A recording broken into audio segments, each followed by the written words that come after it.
Good morning, good afternoon, and good evening, ladies and gentlemen from both online and offline.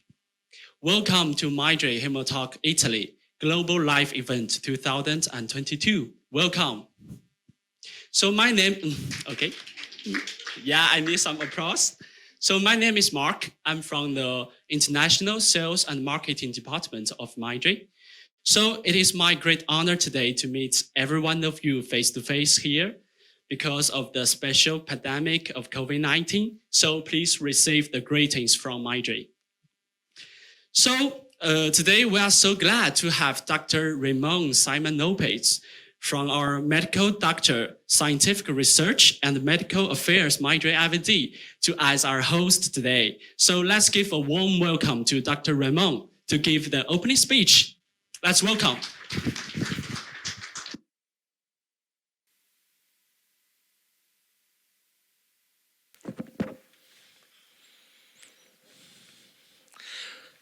Welcome everybody to the Mindray HemaTalk 2022.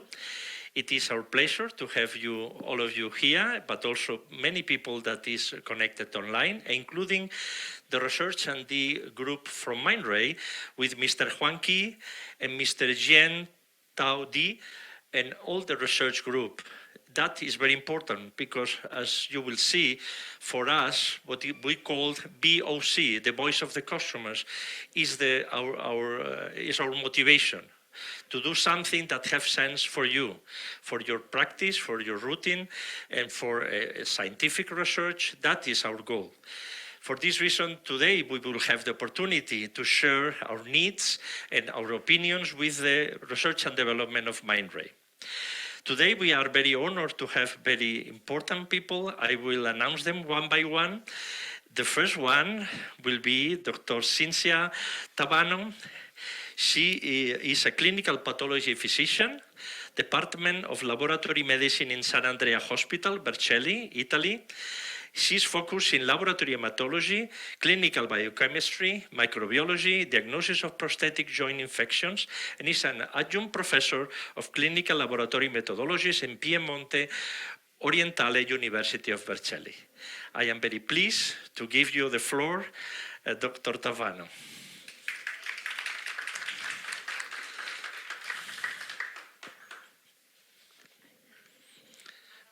The mic.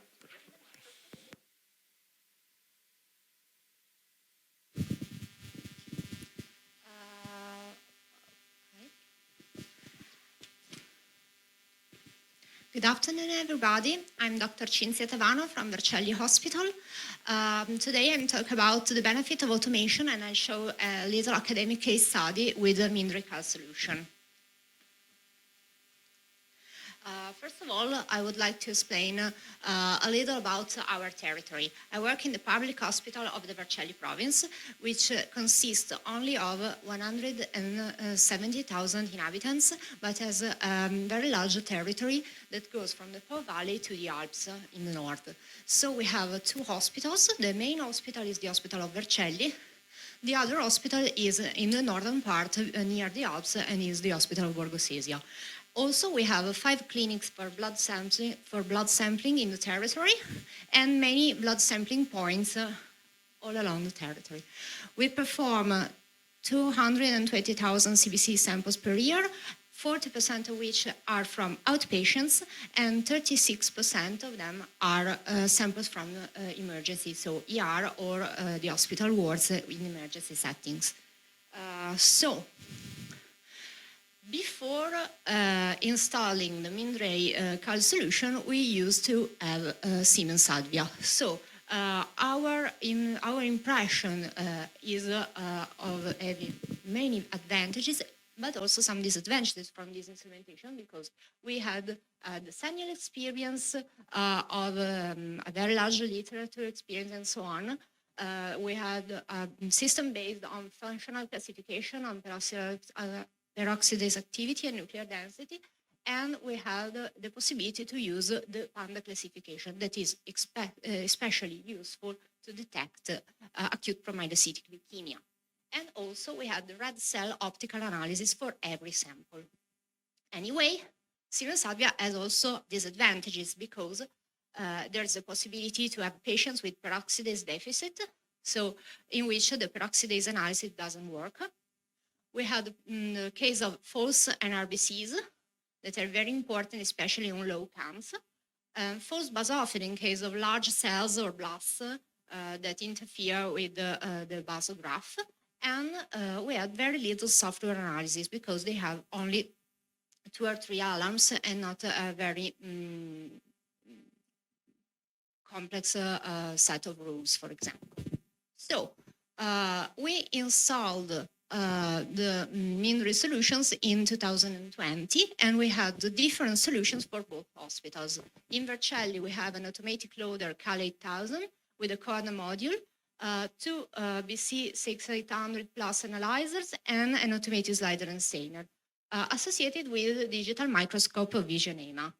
In Borgosesia, we don't have an automatic loader, but we have 2 self-standing BC-6200 because they have less volume of sampling.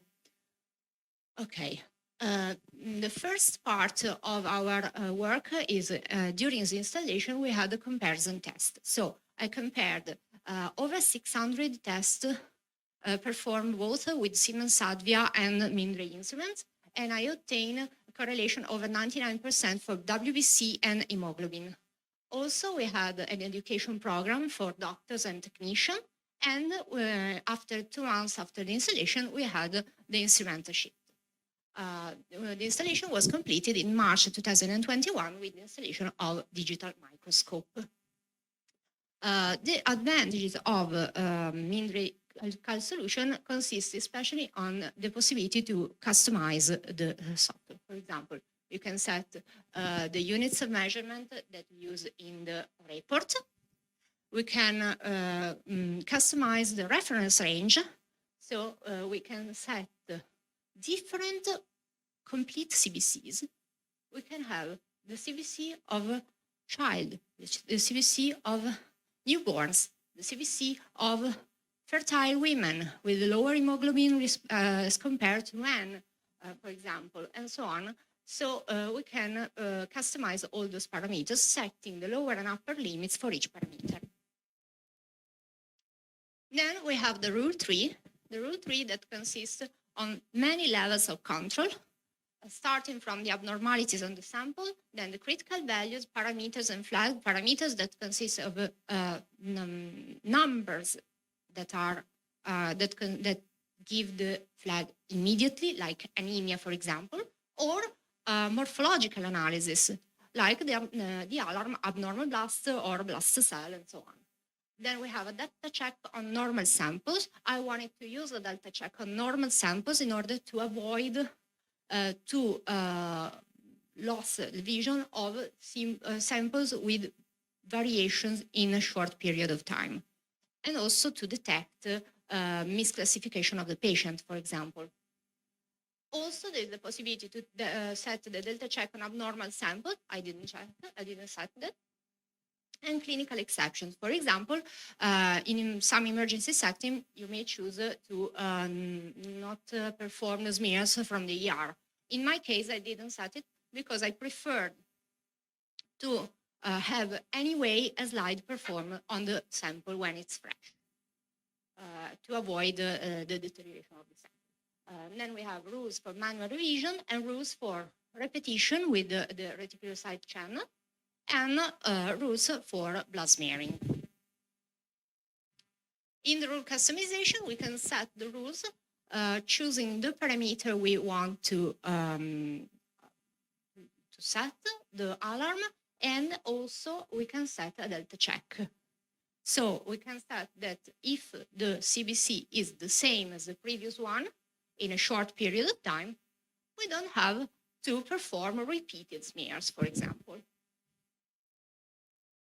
So, what kind of rules I use? I started with the rules of the study of Sabrina Buora in 2017, and then I added the control on previous results, so the delta check rules for specific rules, and with it, I'm about 5% peripheral blood smear, 5% repetition with the reticulocyte channel, And in working days, when we have more outpatients, so patients with almost normal CBC, we have up to 60% of auto-validation, which we control on the software of the laboratory, and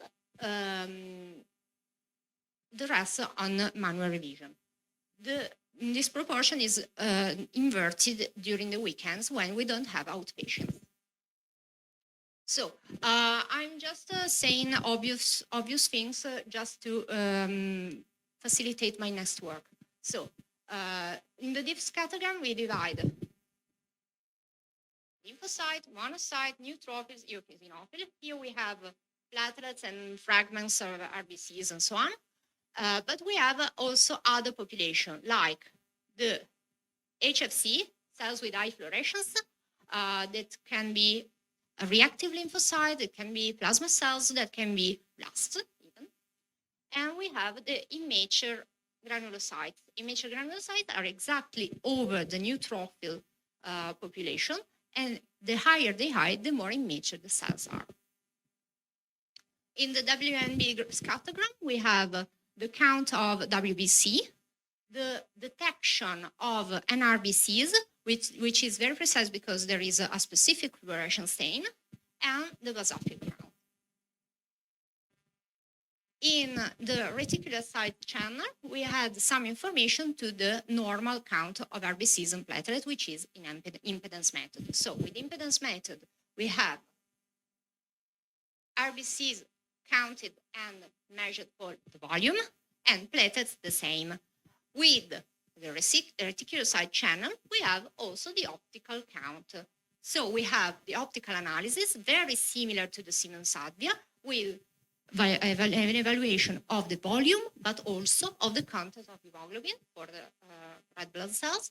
And we have the optical count of platelet with the measure of immature platelets.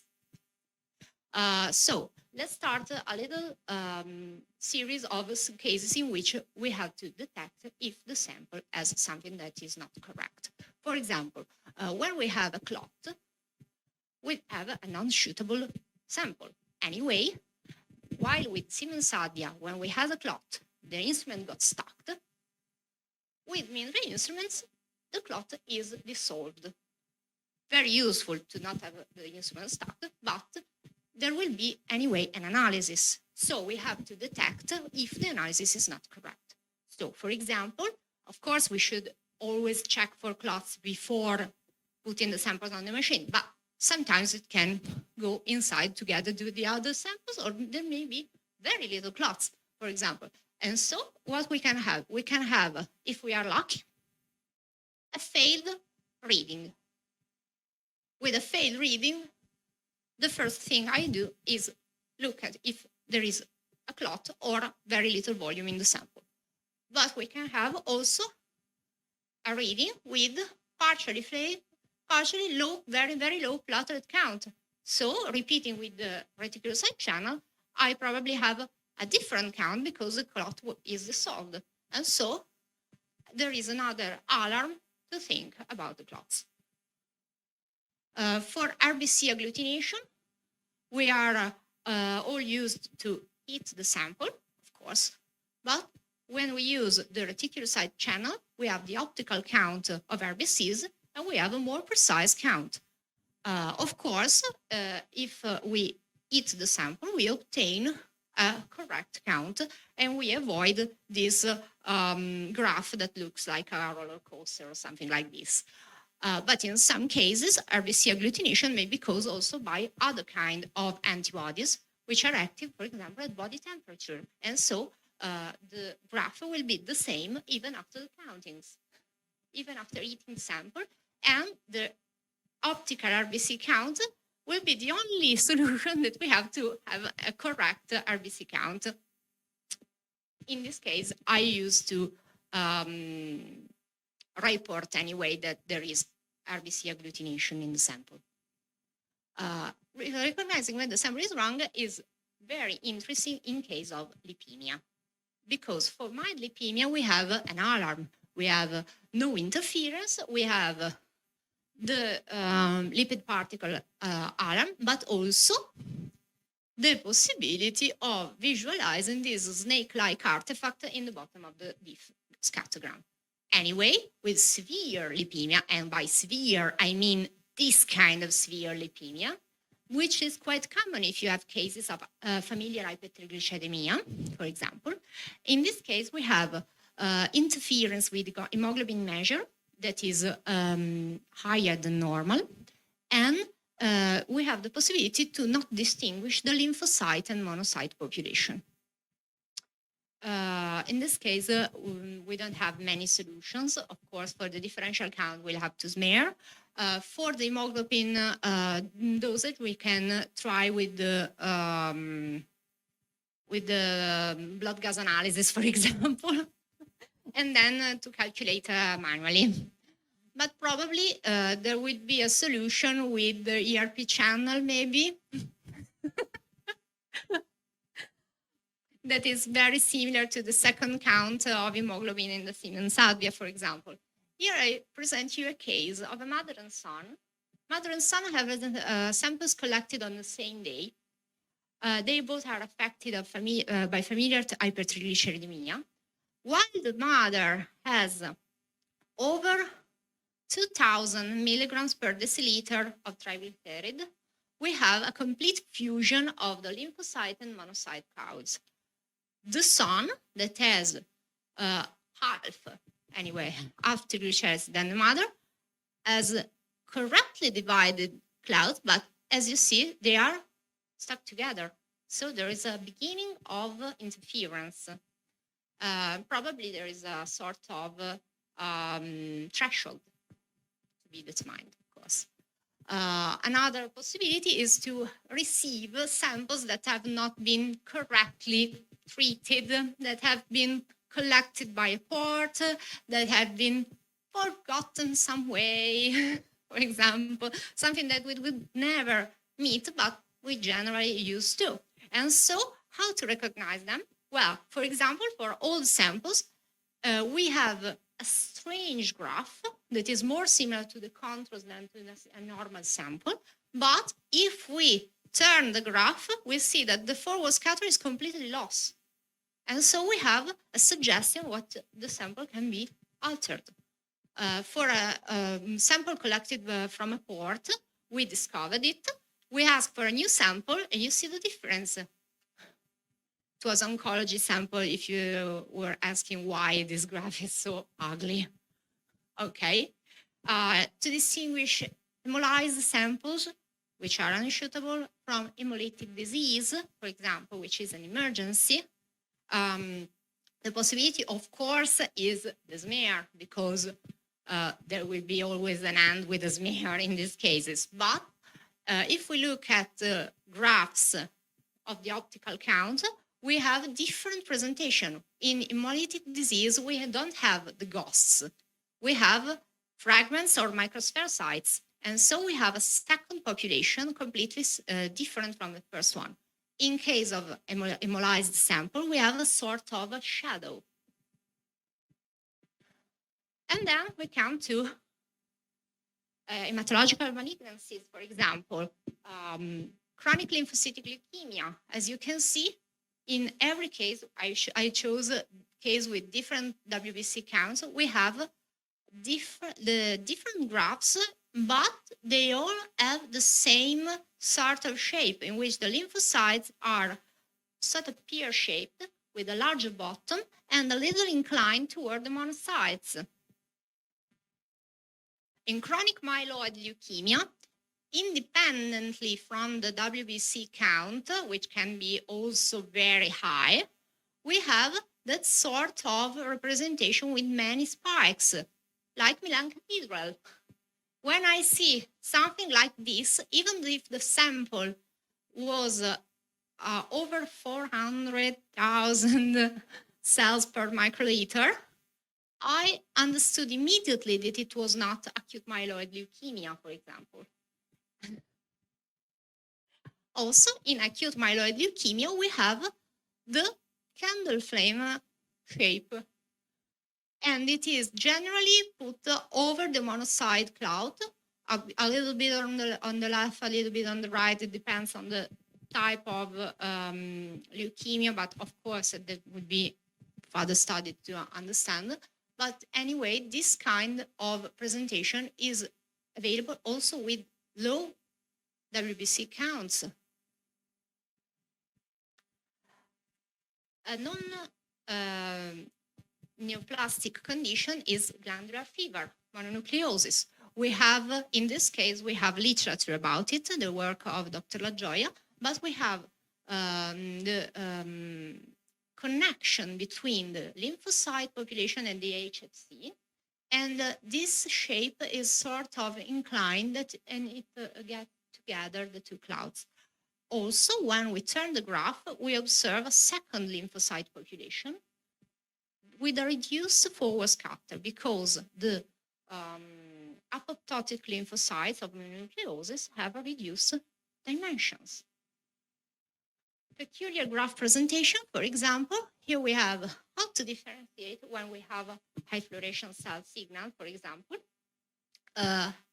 reactive lymphocyte and plasma cell leukemia. When we have a reactive lymphocyte, we have very different lymphocyte. We don't have this part of HFC with high percentage, for example. It's difficult to have it more than 5-6% in even in glandular fever, for example, or in reactive inflammation or virosis and so on. In plasma cellular leukemia, we have a very strong population of HFC. And if we turn the graph, it is possible to see that the three populations are completely different: lymphocyte, monocyte, and plasma cells. Of course, you decide that it's plasma cell when you see the smear. Another presentation is when the differentiation between lymphocyte and monocyte is not separate. It happens.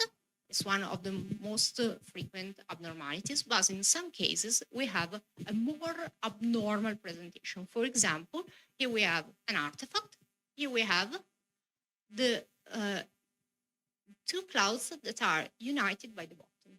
In this case, also rotating the graph, we observe that the two clouds are united by the bottom.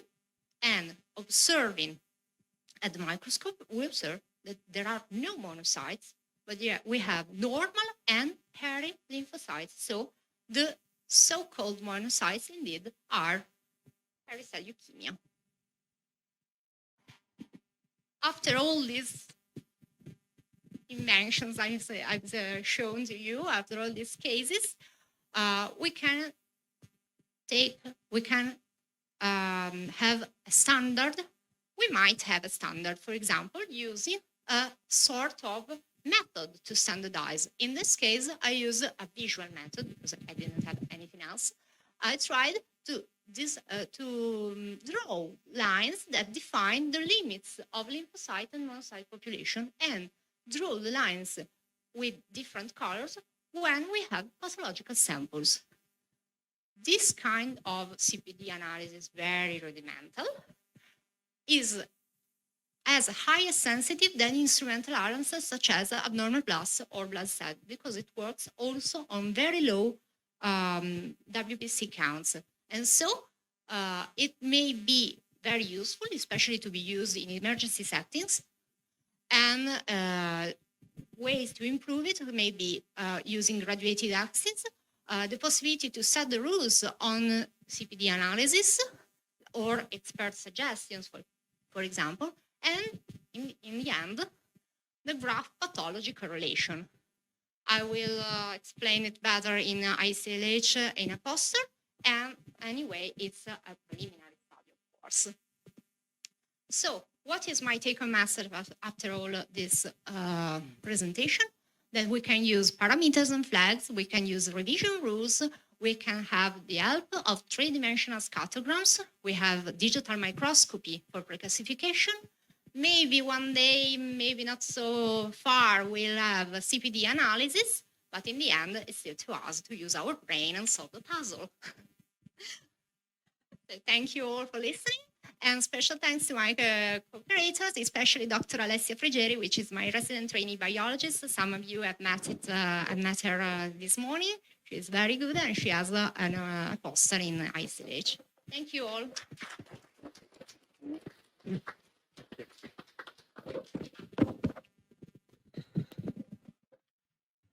Thank you so much, Dr. Cinzia Tavano.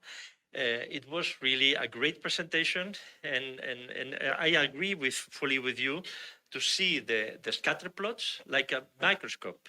And I like also to put, as maybe you do, to put in a poster near the place of the validation to remind the medical technologists to learn how a shape like the Duomo can help for the chronic myeloid leukemia. Yes.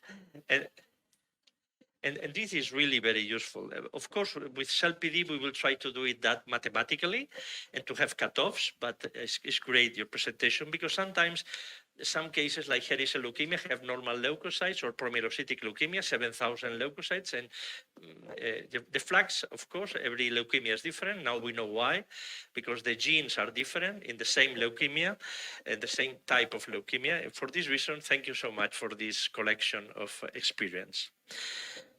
Now we move forward, and we are going to introduce, and we are honored to have here Dr. Laura Ciardelli. She's going to talk about analytical comparison of platelet count and clinical performance evaluation of the Mindray BC-700 Plus. Dr. Giardelli is Deputy Director of the Chemical Clinical Analysis Laboratory, Fondazione IRCCS Policlinico San Matteo Pavia, responsible for the laboratory hematology sector, in particularly dealing with the organization of the sector, the training of the managing of the technical staff, scientific responsible of research projects in sepsis, immunology, and cardiology of newborns, co-working in researches about nucleated red blood cells, platelet, and red blood cells. Very good. The floor is yours, Dr. Ciardelli.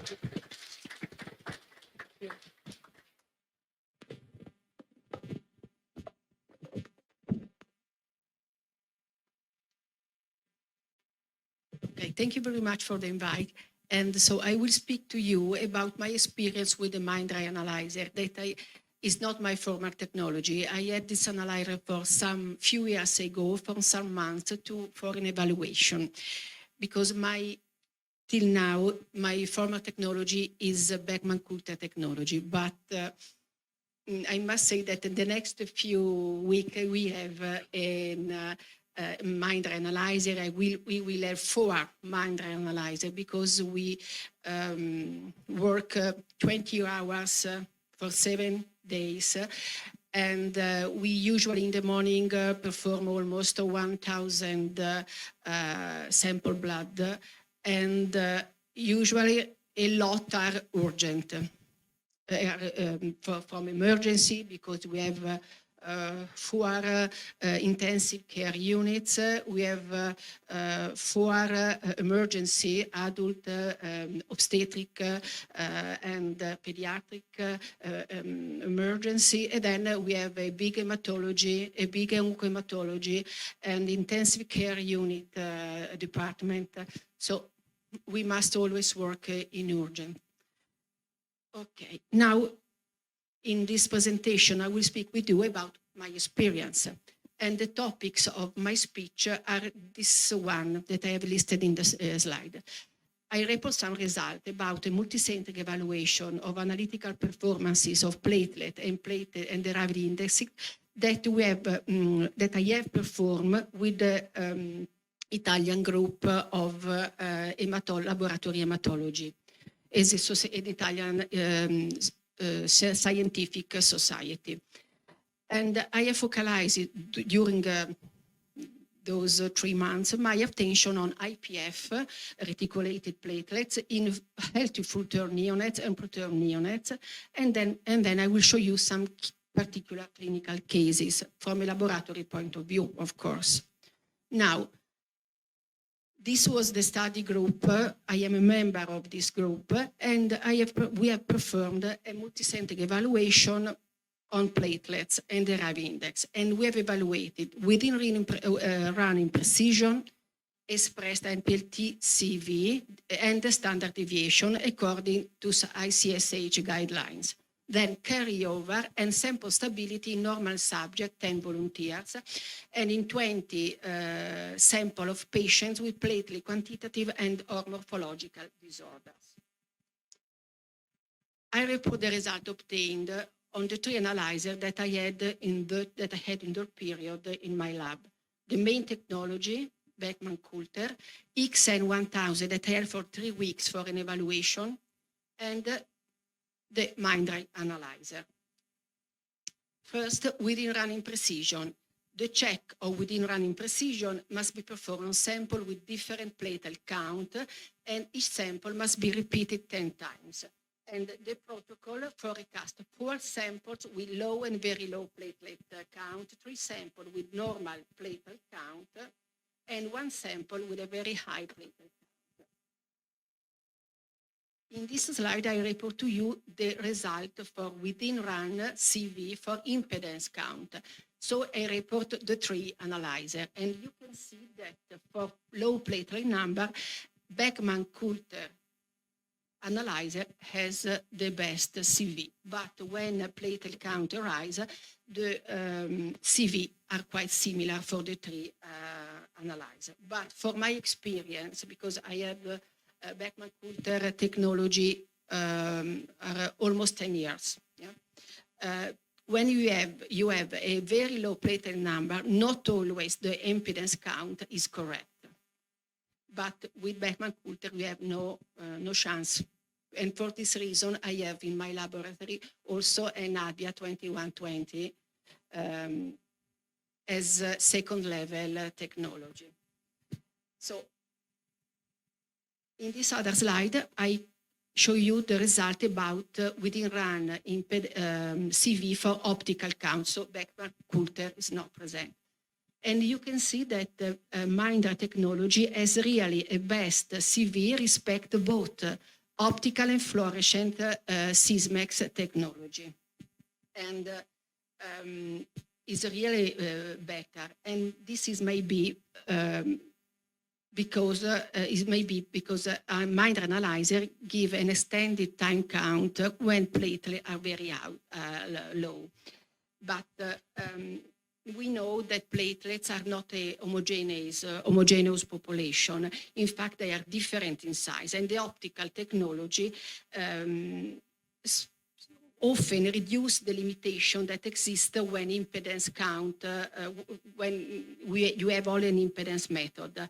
In fact, the optical method is a 2-dimensional analysis using light scatter and fluorescence. And for this reason, red blood cell with similar fluorescence, with similar, dimension, size of platelets usually are excluded when you have an optical analysis of platelet, and also debris are excluded and other particulate that you can have in the sample.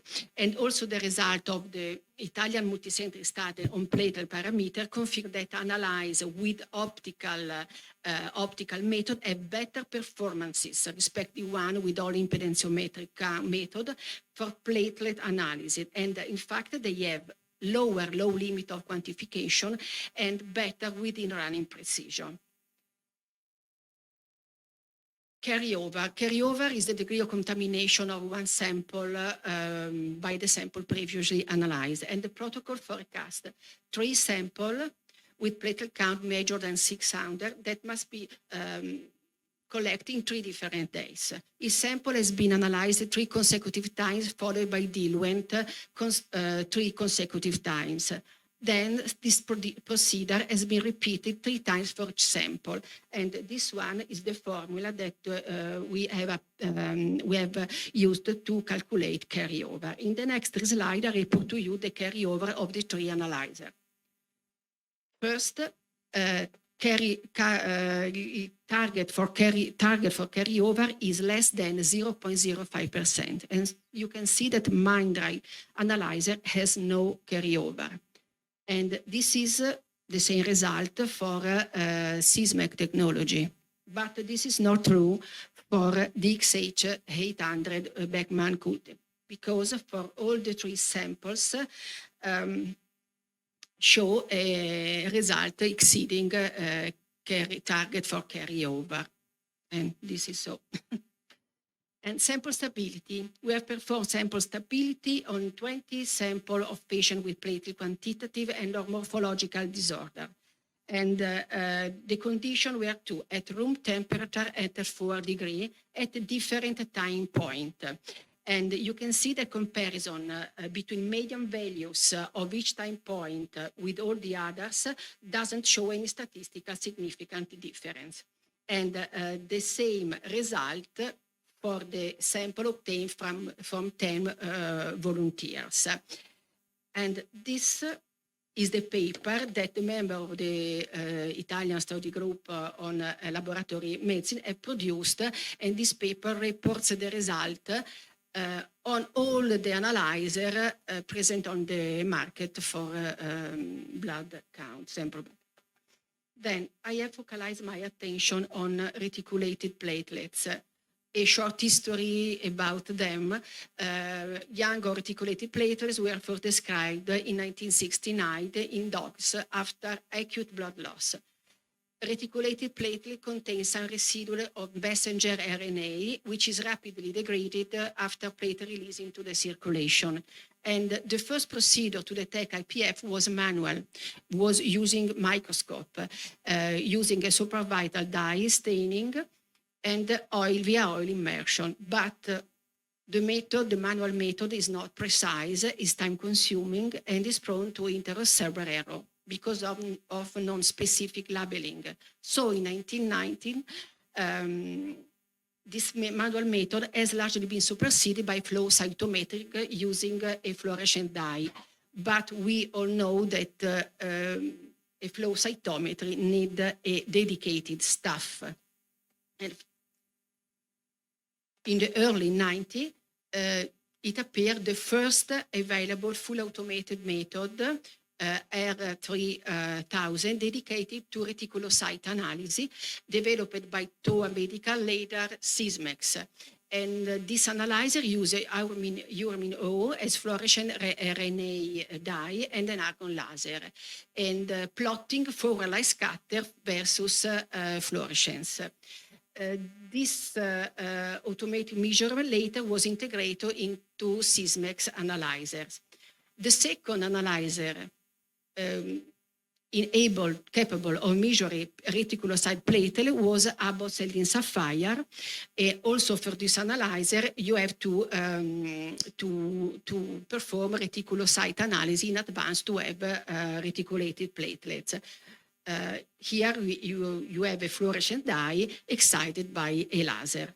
Now, BC-680 plus Mindray, and also for this analyzer, you have to perform reticulocyte analysis, and this is three-dimensional reticulocyte scattergram in which you can see the cloud of optical red blood cell, the reticulocyte, and in the lower part of the three-dimensional scattergram are located optical platelet. The IPF cover the higher part of the cloud of optical platelets. Reticulocyte platelets are better visualized in this bidimensional scattergram dedicated to optical platelet analysis, and the reticulocyte platelet cover the part of the cloud highlighted in green. Now, reticulocyte platelets are a lot of researchers are studying this parameter. In fact, this parameter has a clinical utility. At first, the number of circulated reticulocyte platelets reflects the rate of thrombopoiesis, increasing with the increased PLT synthesis and decreasing with PLT decreased production. The IPF count may reflect platelet production, although distinguishes between thrombocytopenia due to the increased peripheral platelet destruction and thrombocytopenia related to bone marrow failure. This is a parameter, I think, useful when you have a patient in emergency when he has a very low platelet count. I think that this is a parameter that we must introduce in the analysis of the full blood count, because give this kind of information we can give this information to the clinician. IPF count can be used as predictive factor for PLT recovery post-chemotherapy myelosuppression or in PLT immunomediated consumption. But IPF is useful also are described useful in various clinical conditions, such as in cardiovascular diseases, in hematopoietic stem cell transplantation, in kidney dysfunction, and in particular, they seem to be important as a predictive marker for sepsis. Now I show you some results obtained in my institute during the period in which I could use this analyzer of the value of IPF in preterm and full-term neonates. This was a retrospective observational cross-sectional study aimed to evaluate the association of IPF plasma levels in 92 neonates with different clinical outcomes recovered at St. Matthew General Hospital. 39 were preterm neonates admitted to the third-level neonatal intensive care unit, and 53 were healthy full-term neonates admitted to neonatal unit. All neonates were sampled within the first 72 hours of lives, and blood samples were analyzed within 3 hours of collection. In this table are listed the neonatal characteristics. The P is related of the full-term neonates versus preterm neonates. We have evaluated gestational age, birth weight, gender, delivery, premature rupture of membrane, exitus, IPF, and the parameter of full blood count. In this slide, I report to you the relationship we have found between birth weight and log IPF value. And you can see that in preterm neonates, IPF are negatively associated with birth weight with statistical significance. Full-term neonates had IPF with a positive correlation without statistical significance. And looking at the pattern of the graphics, considering them at glance, full-term and preterm neonates, we can observe that both the population move toward the same IPF value as much as they are near the ideal birth weight. In the next slide, I report the relationship between gestational age and log IPF value in these two kind of neonates, and the results are similar. In preterm neonate, IPF are negatively associated with gestational age, and in full-term neonates, IPF show a positive correlation without statistical significance. But it is interesting to observe that with similar gestational age, IPF tend to the same value of healthy full-term neonate. Other results we have found during this study are this one. Preterm population show a statistically significantly higher IPF value versus full-term neonate. Neonates with the two most important pathology of the neonate, sepsis and patent ductus arterioso, had significantly higher IPF value respect to not affected neonates. We didn't find any correlation related to the gender, but we found a statistical positive correlation between IPF and vaginal delivery, and this probably is caused by the potentially dangerous passage through a pathogen-contaminated environment. And also in neonate, like in the adult population, IPF resulted negatively associated with platelet count. So we have concluded that higher IPF value characterized proteome population, and possibly this is due to the passage from fetal to neonatal life, often overloaded by respiratory, cardiovascular, inflammatory, and infectious complication. IPF seem to be a risk index for neonatal negative outcome.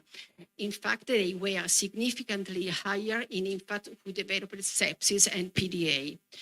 Of course, are needed further study in a larger, but it's not simple to find a larger neonatal population because always the sample are really few, and it's not possible to do a lot. But these preliminary results are really favorable for us. And as a general conclusion, I think that the routine delivery of this parameter for hematology analyzer will bring greater knowledge about this utility in other clinical conditions without additional costs. Now, some critical features about the analyzer, in particular, some technological particularity. BT6800 Plus is sold with Lab Expert for the sample evaluation. And I show you some 4 or 5 slides reporting some particular case. This is a case of chronic lymphatic leukemia with a high cellularity. In fact, you can see the white blood cell are 100, more than 100. And you can observe that there is a really good separation among cells clusters. The green one is the cluster related to lymphocyte population. And with the optical technology of the analyzer, you can see that there is a really good separation between the cluster among all the cluster. And this is a great help for the operator because you must do the revision of the slide, but you have a quantification. An upgrade of the analyzer is this really interesting channel, WMB, white blood cell, nucleated red blood cell, and basophils. This is a case of erythroblastosis.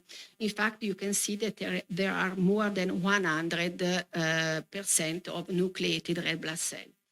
You can see the pink cloud is a big cloud, homogeneous. Is homogeneous because all the samples, and you can see in the research page, this analyzer is able to quantify immature erythroblast and orthochromatic erythroblast. This is a case of mature erythroblast. It's not beautiful, the stamp, but for now is what I can present to you. I hope that in the next months with Mindray system, I will have a really better image. You can see the erythroblasts are orthochromatic. This is another case of chronic myeloid leukemia with a low number of erythroblasts, 0.54%. You can see 2 thin pink clouds, and they represent 2 different maturative stages of erythroblast. 7.7% of basophil or polychromatophil erythroblast and 92.3% of orthochromatic. This is the photograph of the slide, and the one not beautiful, but is a basophil erythroblast.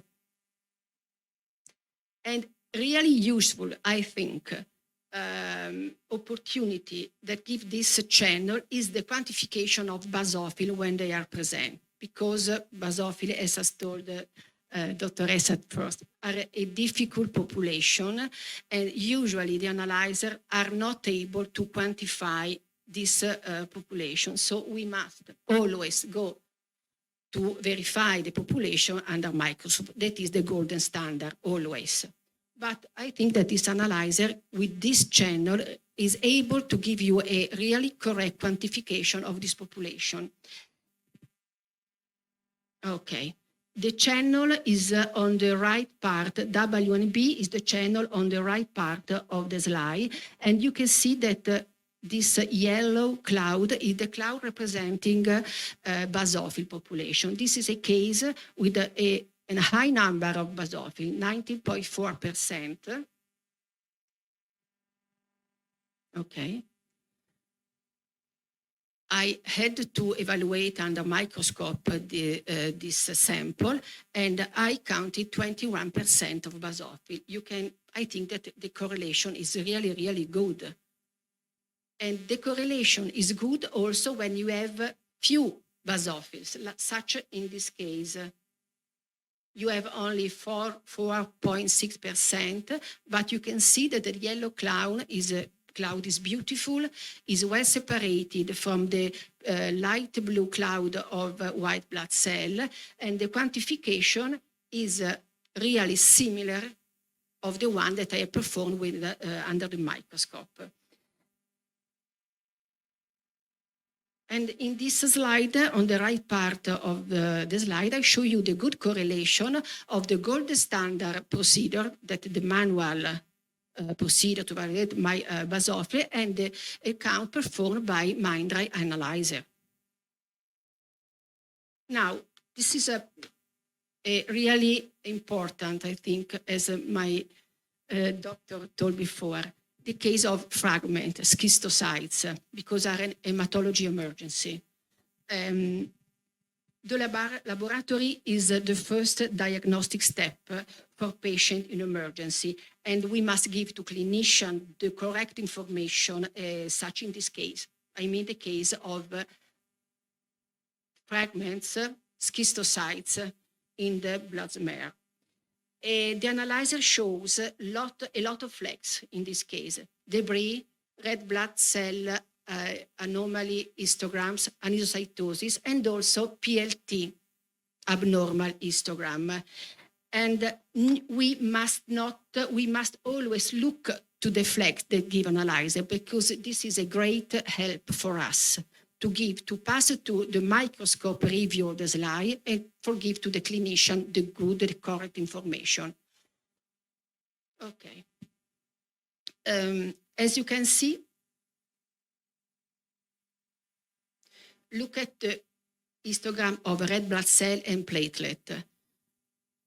Red blood cell show that it's something of small in the red blood cell population, and platelets show a big interference, really big interference. So the impedentiometric count that the analyzer perform at first is not correct. If you go in this case, in the research page, you can see that both the evaluation, optical and impedance count, platelet count. You can see that analyzer in the validation page give you only the optical platelet evaluation, because he performed a rerun of the sample because of the flags. Okay. You can see that optical platelet impedance was very, very high respect of the real correct platelet number. And in the research page, when I had the analyzer, maybe that now is a referable parameter, I don't know, because I have not this analyzer, you have a quantification of fragment as absolute number and percent. And that one is the photograph of the blood smear, and you can see that the schistocytes are present. In my lab, I have also a Siemens technology, so I performed this sample also on Avia analyzer. Avia gives an optical evaluation of platelet, and you can see that the number is quite similar. Mindray 164, Siemens 162. Siemens gives a quantification as absolute number of fragments, and you can see that the quantification is almost similar. Siemens 0.31, Mindray 0.38. I had to do the slide revision under microscope, and I counted 70% of schistocytes. And also this result is quite similar to the one that BC-700 gave in the research page. This is a case also,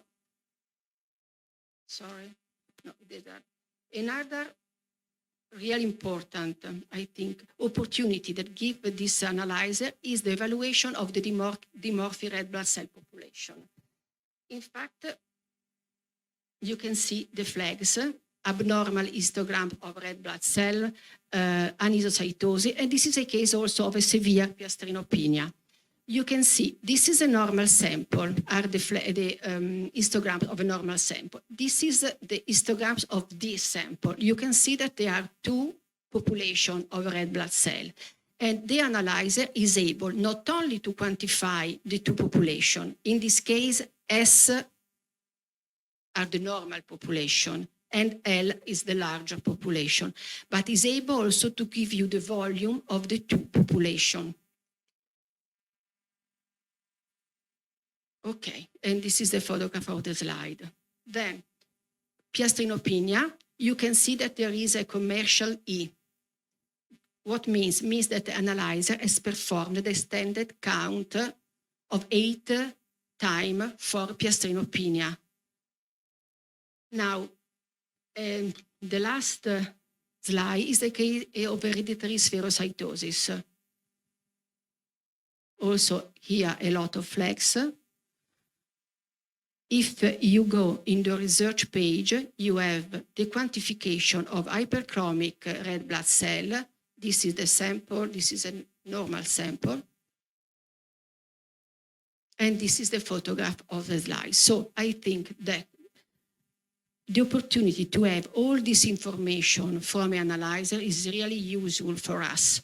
And is really useful because it's more simple to go to the microscope revision if you know well the analyzer.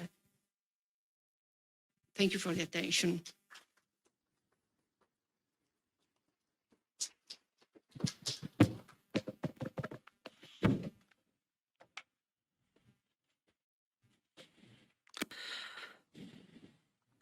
Grazie mille, Dottoressa Laura Ciardelli. Thank you very much. It was a very nice presentation. And really, I was impressed about some values, like the level of coefficient of variation at 10,000. That was 3 times and 8 times more in other technologies. And this is the level of transfusion. I was really very impressed about that. Thank you so much. It was a very good comparison and collection of and comments about the different technologies. Thank you. Okay, now it's time for another speaker. We are also very grateful to have here Silvia Cristiani. In fact, it's Silvia Sofia Gemma Cristiani. She is regional product manager for Mindray Italy. She is have a university degree in biology. For 5 years, she was in research. In the field of research, and after she was working as a product specialist or product manager for several companies, and now we are honored to have her collaborating with Mindray. Thank you so much. She's going to talk about the Italian scenario of laboratory hematology diagnostics. The floor is yours.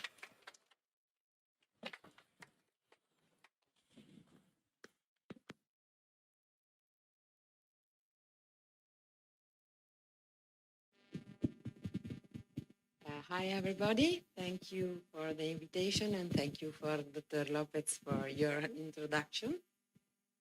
So, I would like to give you a picture of the... Okay, sorry. I would like to give you a picture of the Italian scenario in the hematological diagnostic. So, today we will see the Italian situation of the hematological diagnostic, what Mindray do in Italy, and finally we will see some success stories. So now just a few numbers.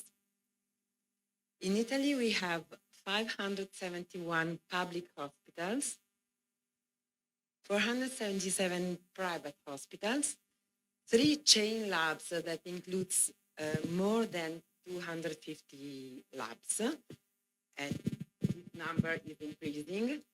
And finally, more than 1,200 independent labs.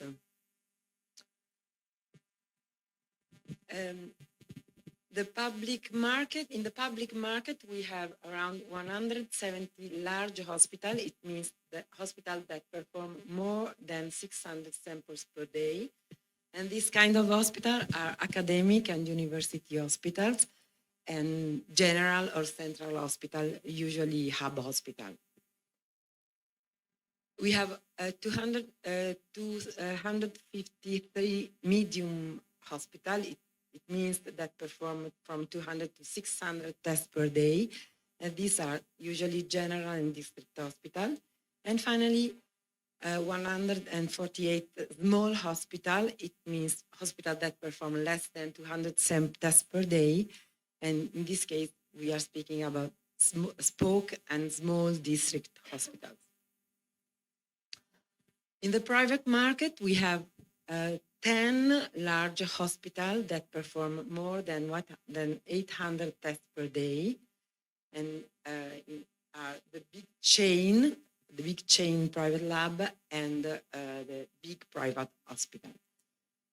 We have around 100 medium hospital and medium labs from 200 to 400 tests per day. And we are speaking of specialized labs and medium private hospital.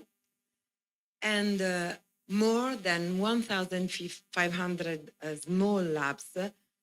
Small, it means that perform less than 100 tests per day all over the country. We have a different situation in North area and in South area. In North area, we have a large number of big hospitals, usually hub and spoke model. And in the South, we have small labs and medium hospital. There is a really two different situations. In the North, we have a really high level of automation. And we have hematology chain both in standalone configuration or connected to TLA, but mainly hematology chain and not standalone. We often have hub and spoke solution, and these hub and spoke are often connected in a geographical network, meaning that they can communicate each other. And often digital microscopy is requested. Sorry, you can't hear me? Okay, it's better. Digital microscopy is a request. It means that often is a request, and in some case, and this number is increasing, is requested connected to the chain hematology, to the hematology chain. In the South, we have medium, large hospital, but smallest than in the North area. And we have the major number of private labs that are in private labs consolidation. It means that labs are working together, otherwise they can't survive. The main competitors in Italy are Sysmex, Siemens, and Beckman Coulter. Sysmex is a market leader now, is more than the 50% of the market share. Is a company that invests a lot, we know, in R&D, and but I think that is very strong because of the customer loyalty in Italy. Siemens is a scientific leader, is a nice instrumentation, is often present in a small percentage of labs, usually as a second technology. Is a second technology. It means it's used for a second to repeat the test in case of doubt in sample that are not so clear. And Beckman Coulter was the historical leader in Italy, but and was the market leader in the past year, and introduced, for example, the CPD, and Dr. Lopez knows it very well, but in the last year has a poor technological innovation, and this lead to a reduced number of market share, and a reduced percentage of market share in Italy. So let's see what Mindray is doing in Italy. Mindray is present in Italy since 12 years, and there's a very strong cooperation with the Italian channel, that's medical system. And medical system in less than 10 years has installed 89 analyzers in 62 public hematology labs. Okay, is a huge number in 10 years, I think. And a huge number of instruments.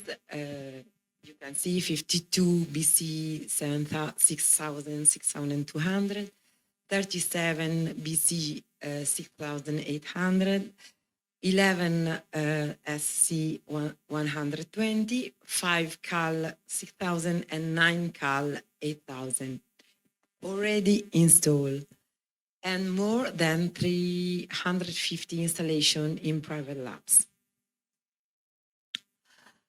The distribution is different in the north and in the south. In the north, we have 14 sites, and in the south, 58 sites.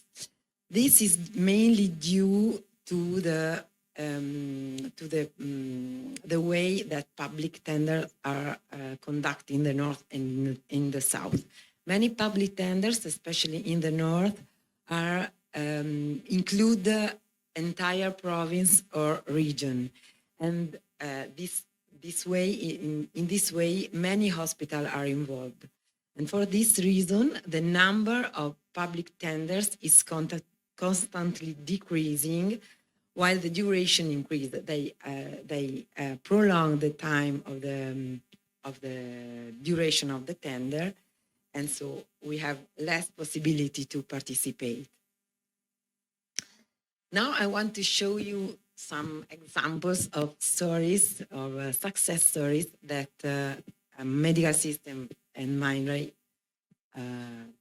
had in this year. This is the regional province tender.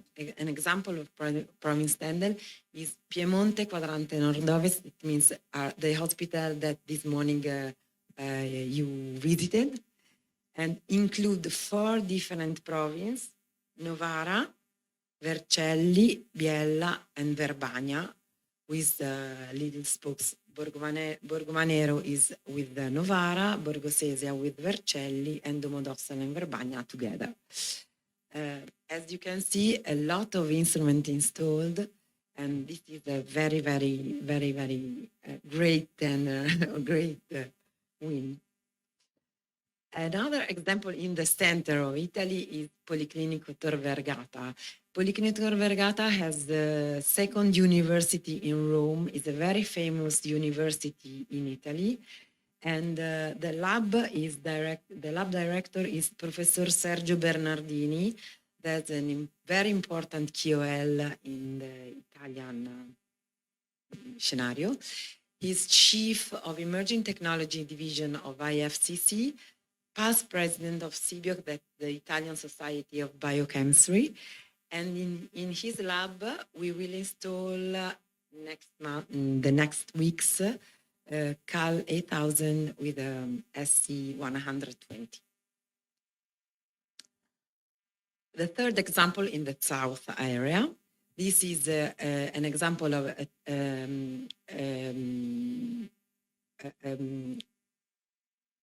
6 hospitals that are part of the same ASL, and it means a group of hospitals in the center of the town is Naples. The town is Naples. We win a tender that includes 6 hospitals with 7 BC 6200 and 1 CAL 6000. This also, I think, has been a great challenge for medical system that wins. Last but not least, because it's in progress, is not already confirmed, but we hope so, and in a short time, we have worked and we have participated to the tender in Ospedale San Matteo, where Dottoressa Cerdelli is responsible of the lab. And Ospedale Policlinico San Matteo is in the Newsweek rank that is a famous ranking in all over the world, and Ospedale San Matteo is one of the first 10 hospitals, best hospital in the world, Italian hospital in the world. And to conclude, I would like to show you a video that the installation of the instrumentation in Vercelli Hospital. Yes, to Dottoressa Tavana. Yeah, and you can see this. There's no the audio. It doesn't matter. The music, there's a music, but no, it doesn't matter. You can see there. You can see, yes, without the music it's less impressive, but I think it's a great work. Some of you visit this lab this morning, and this is the video of the installation of the modules in this hospital. Okay. I'm sorry for the music.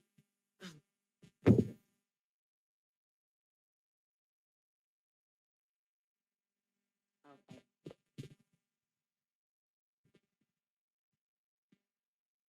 Okay.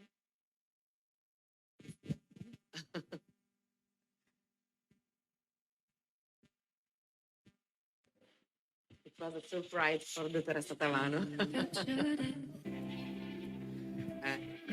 Ain't nobody Okay. loves me better, makes me happy, makes me feel this way. Ain't nobody.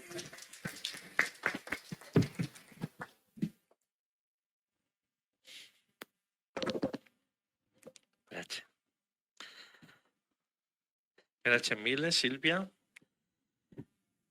And now it's thank you so much. It was a nice view of the Italian situation and the Italian laboratories. Very interesting to see the different way of managing the laboratories in the south and in the north.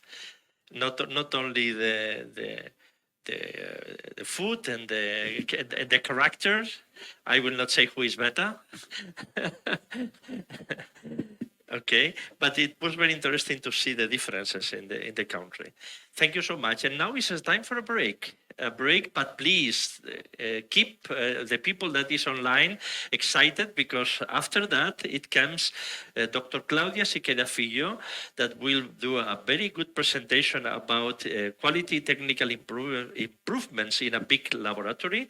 We will learn from his experience about a big lab, how to manage all the installations. And at the end, we will have the open discussion. What is your expectation of hematology products in the future? As Mindray has one philosophy of continuous improvement. And for the continuous improvement, what we have to improve, what you decide. You have the voice of the customers. And for this meeting, we are very excited to wait to see what is your opinion, what you request, and where we have to focus from the list of requests that every month, every week somebody do. Listening all of you and the people that is online participating will be nice for us to understand your point. Now it's time for break. Thank you so much.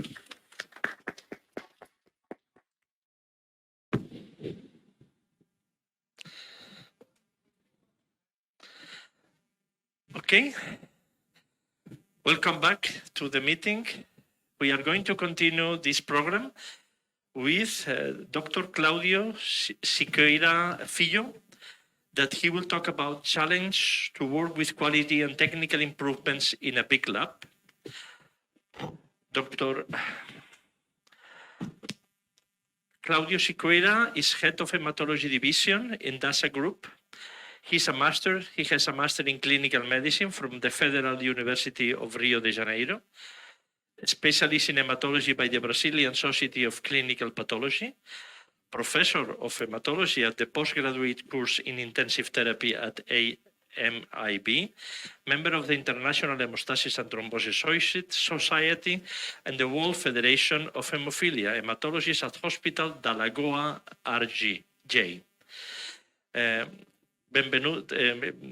Benvindo, Dr. Siqueira, the floor is yours.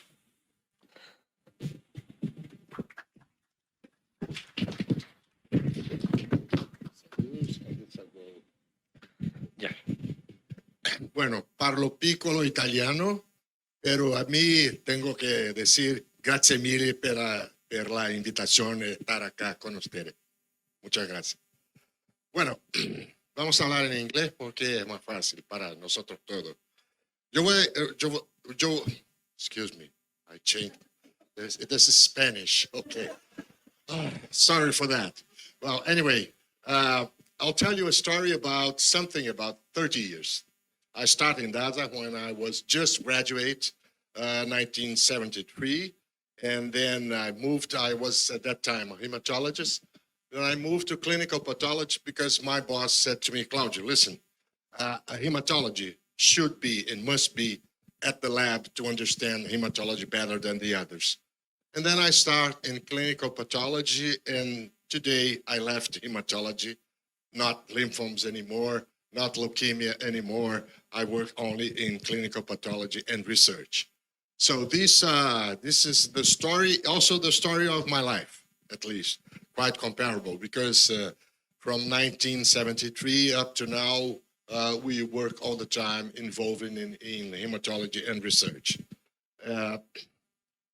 Well, this is my disclosure, because today in Brazil, you have to mention every time that you give a lecture, you have to mention that. And I'll give you a story of DASA in Brazil.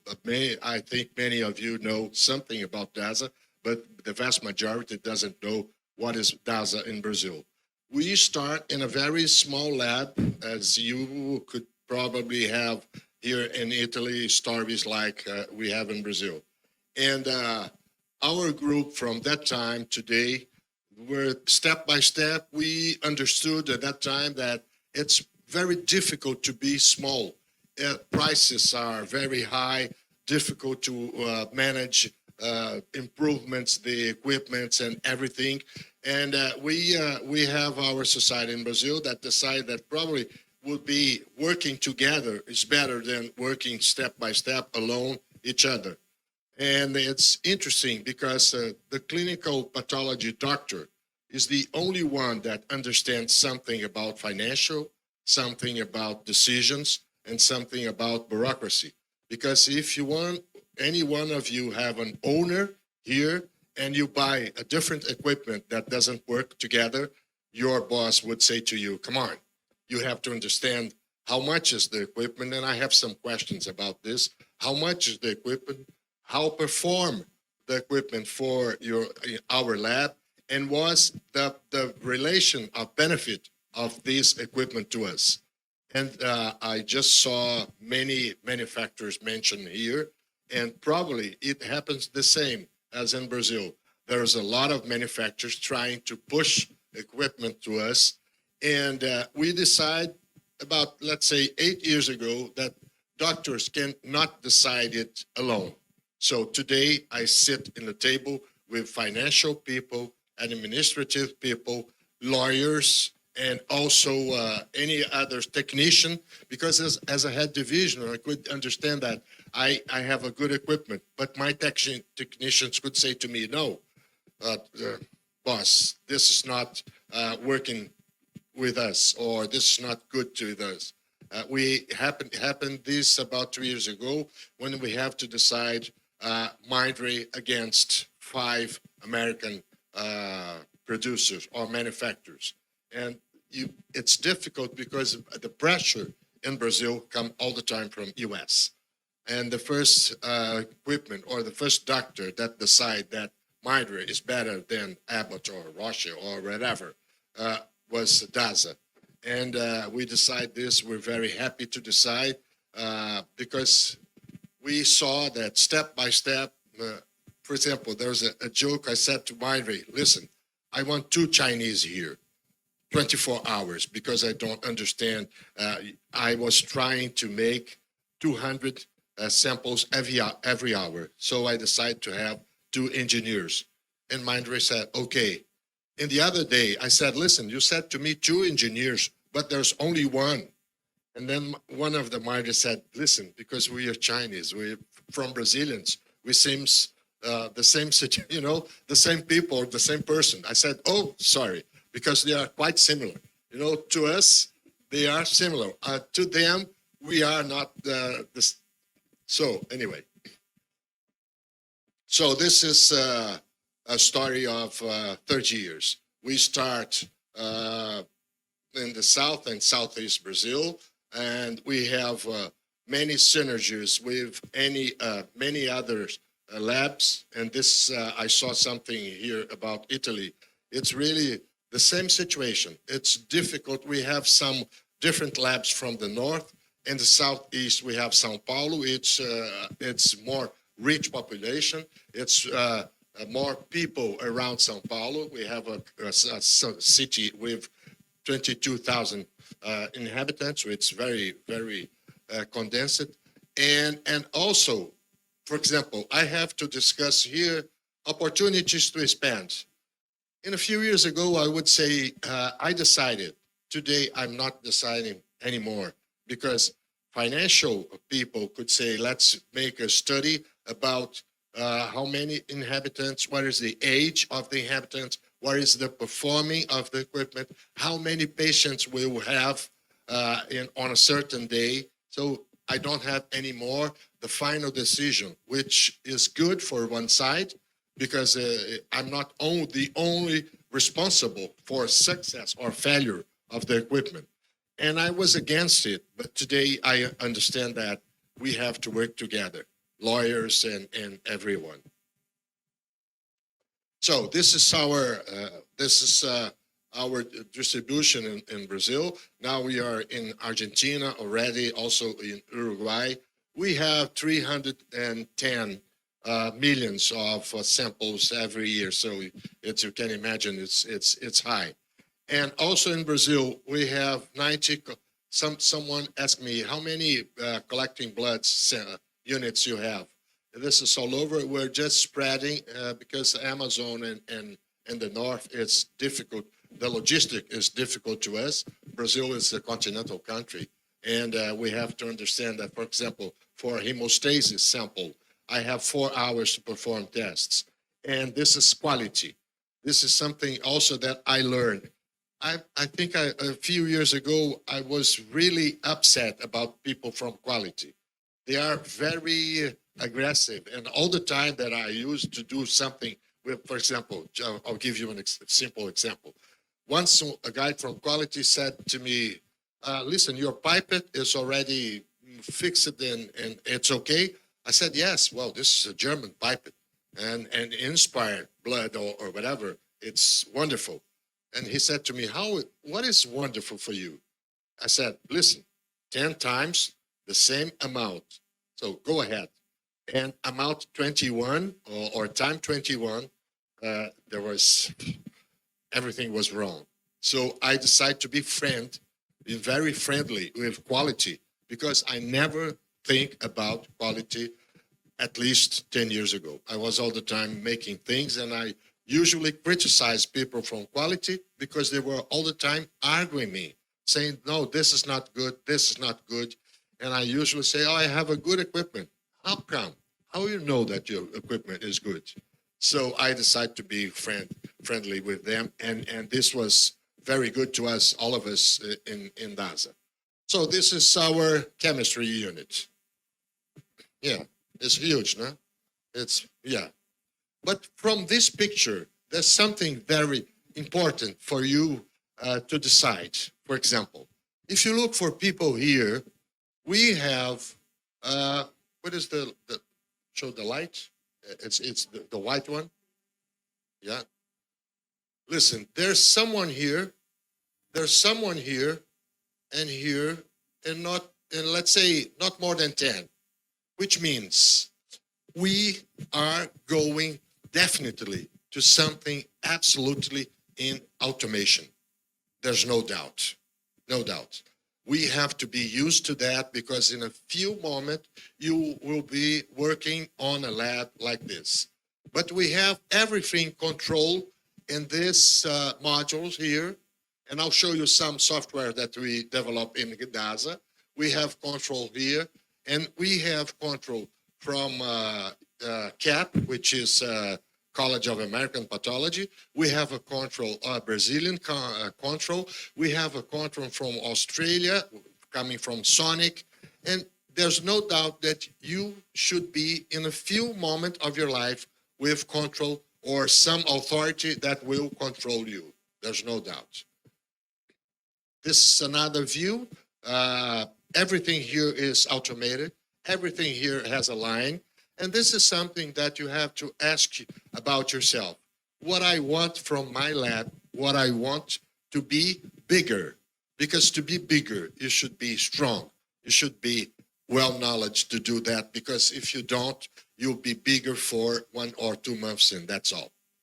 And this is quite important to us.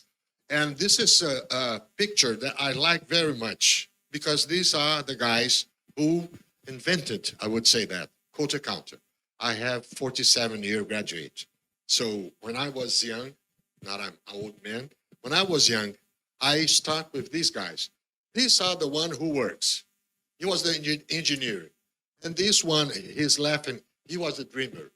But you should have a dreamer, or you should have something that people from the signals of Aquarius, maybe the people say that Aquarius is someone who thinks in the future. Am I right? I only know this one, this in astrology. But anyway, and I start with this. And this was the time that we did 80 red blood cells a day. 80 red blood cells a day from the morning till the afternoon. And this was tough. Usually we said, come on, 80 red blood cells. This is too much, because we are all the time making. This was for red cells, white blood cells, and then you have a cube here that hemolyzes, and too much.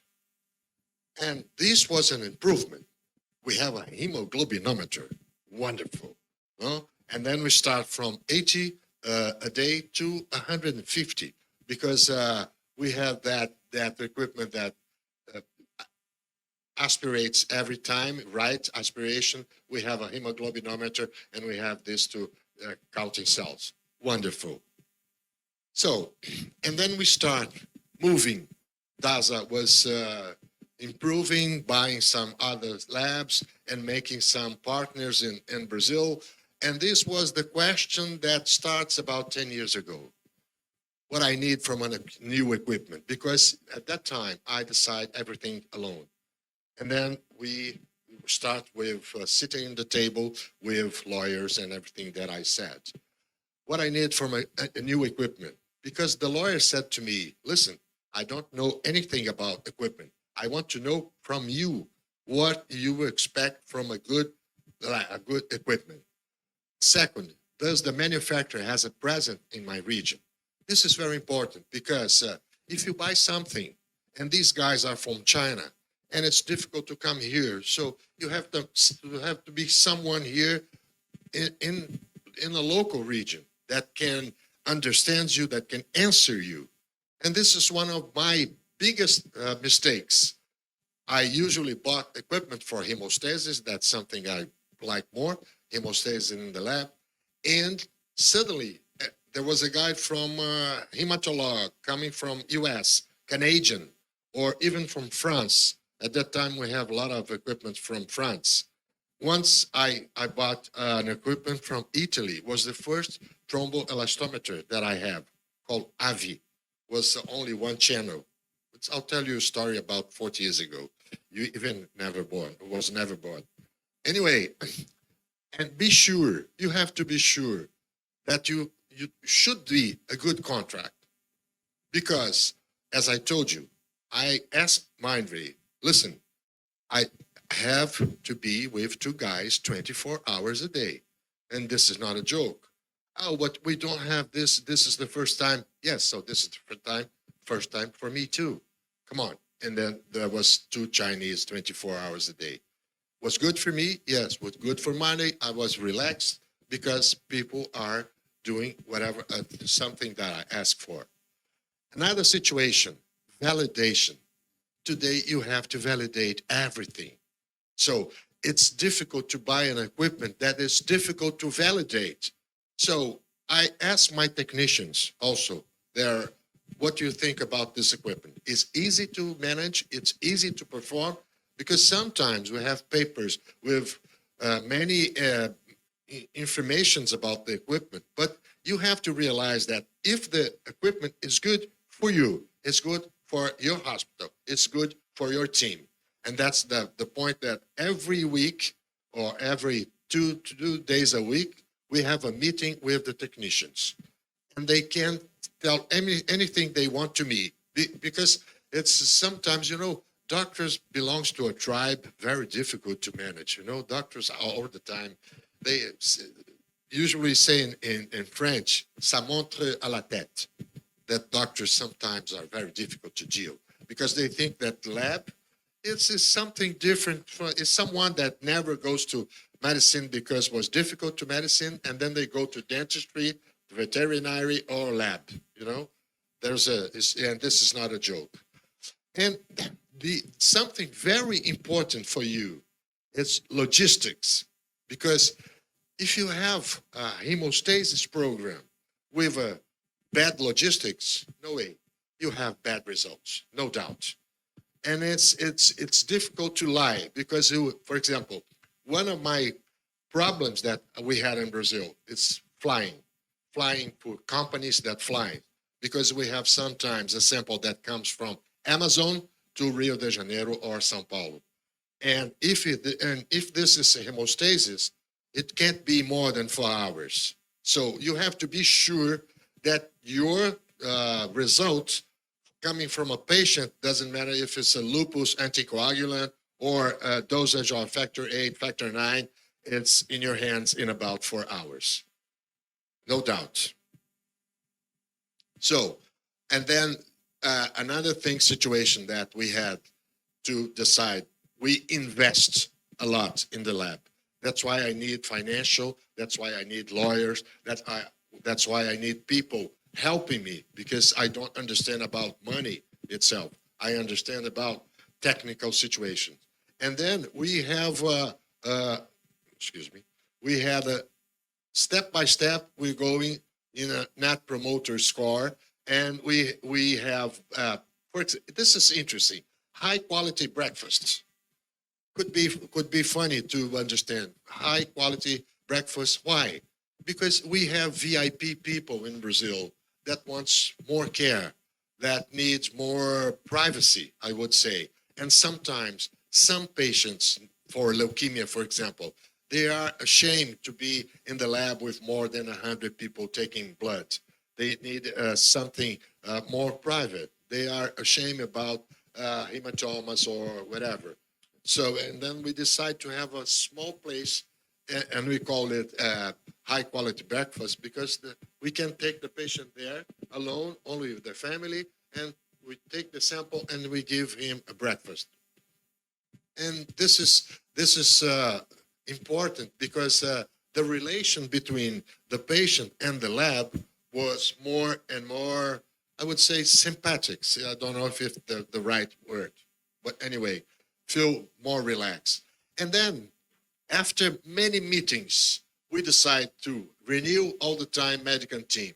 And this is not renew medical team. It's give time to our team to go. For example, it's interesting because there's a lot of directors of hospitals saying, no, this congress is not important, and the other congresses are not important. They don't understand that we have to go to congresses to be sometimes, even to go to the booth of the congresses and see the equipment. You can understand the market, how the market is going. But it's not a market idea itself. Is you can say to the boss, listen, I saw many equipments from hematology. small ones from biochemistry. So probably biochemistry in these next years was not so developed as you have equipments of hematology. You know, because there's interesting.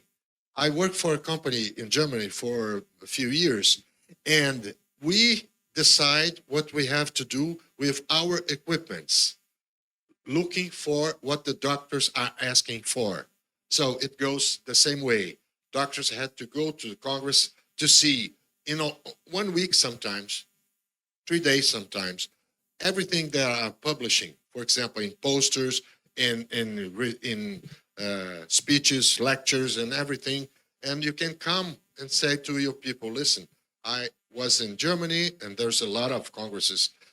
I was in Germany, and the vast majority of lectures was about lymphomes. So let's check lymphomes in our attitude, in our team. And then another situation is, quality of service programs. This is very important. You deal with patients. You deal with someone who is sick. And we need more and more to understand that this is not a sample. This is a patient. This is a family. And sometimes we forget about this, and we're thinking all the time in tubes. From the point of view of investments in scientific events, this is, we have more than 50% of our budgets in DASA. Because every doctor that we send to a Congress, they have to highlight the Congress to us and discuss about what's going on in the world. How many papers were published by people from hemostasis? So maybe hemostasis is more than lymphomas and leukemia. And today we have, to myself, it was difficult to know that I understand something in leukemia because I'm an old man. I'm from the microscope. Now leukemia is from chromosomes. So my students at university usually say to me, Professor, let's see flow cytometer. I said, no way. You have to go to the microscope because they're asking about flow cytometry, you know, and now genomics. And now I decided to understand about P63. I said, I don't know anything about P63, so I'm going to study about 3 or 4 months. I took a lot of papers and I studied P63 all the time because it's a marker for leukemia and prognosis, follow-up, and everything. And I went to a Congress of Genomics. And the first lecture that I heard was about P63. But I understood, and at that time I understood there's only one P63.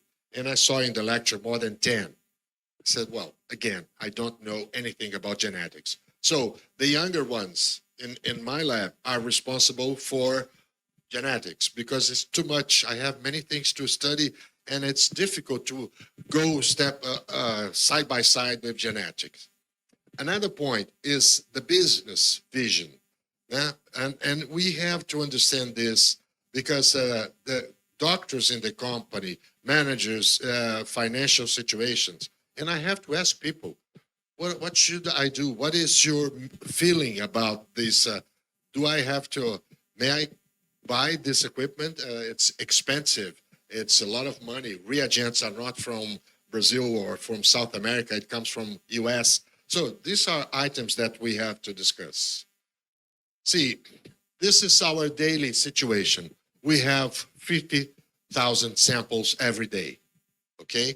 So this is our program in software. I was really upset about these coming samples from the lab. So it helped me to understand how many people I have to be in the morning and afternoon and at night on a certain time. If from these 50,000 samples every day, we have almost, in one instance, 30% liberate, because already saying that it's okay. Our equipment can leave the red blood samples or the white blood samples because there was no flag, everything was okay, and then we pass a control, and then every time we check for everything. On a way that at the end of the day, we have only 31 patients to check from the other day. And this was really, really tough. We have to be very well prepared to have 50,000 samples and liberate 50,000 samples and only 31 or 53 for the other day. So, and then I decided to check logistics day by day. What's going on with the lab? How many, what is the situation that I have? So this was, see that this is Monday. See, Monday, Monday, Monday, and Monday, and Monday. So I just realized that probably Monday and Tuesday, I don't need many technicians in the lab. So I moved people because Thursday to Tuesday to Thursday, from here to here, I have 9,000, 10,000, 8,000, and it goes every week was the same. So I move my people to receive these samples on a way that it's not necessary to have 40 people in the morning and only 2 people in the afternoon. No, I move people on this situation. And this is many bars, doesn't matter. But happened the same with here, blood cells, Monday and Tuesday. And then we have here hemoglobin electrophoresis, all the same. And here we have, I was looking for hemostasis here, but it's all the same. It seems all the same here. And then I can understand what's going on in the lab. Because instead of have here, for example, 10 technicians, I have only 4.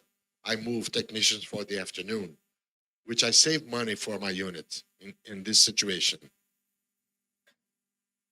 So, once again, this is the message that I was wondering to leave to you.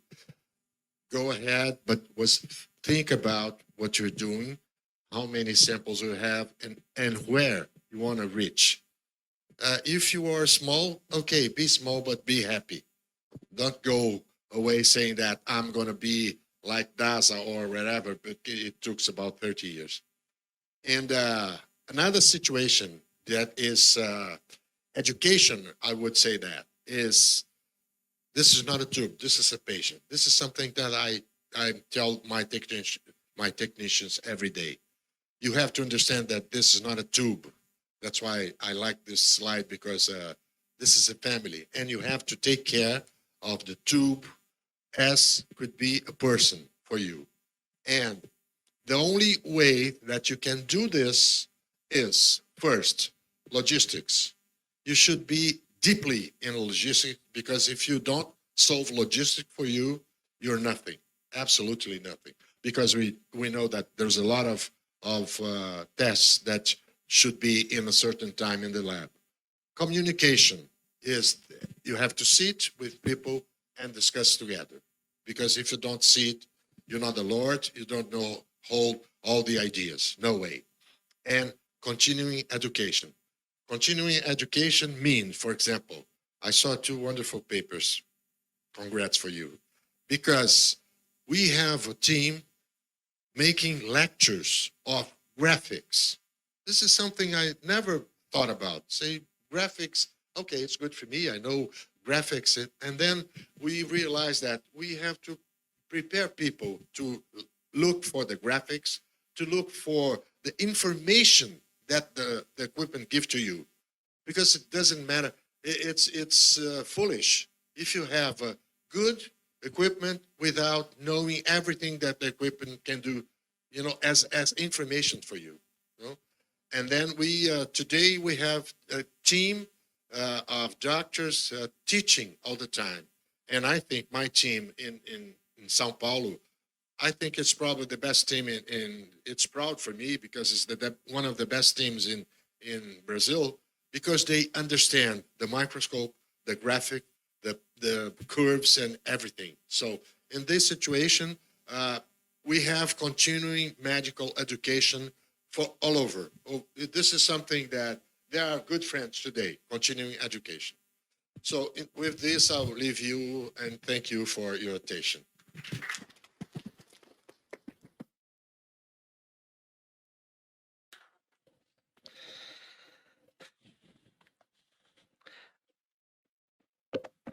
Thank you very much, Dr. Siqueira Filho, for this explanation. We were all of us impressed about this lab. I never seen a lab like that. I have been in some big labs like the Mount Sinai, but this is really amazing.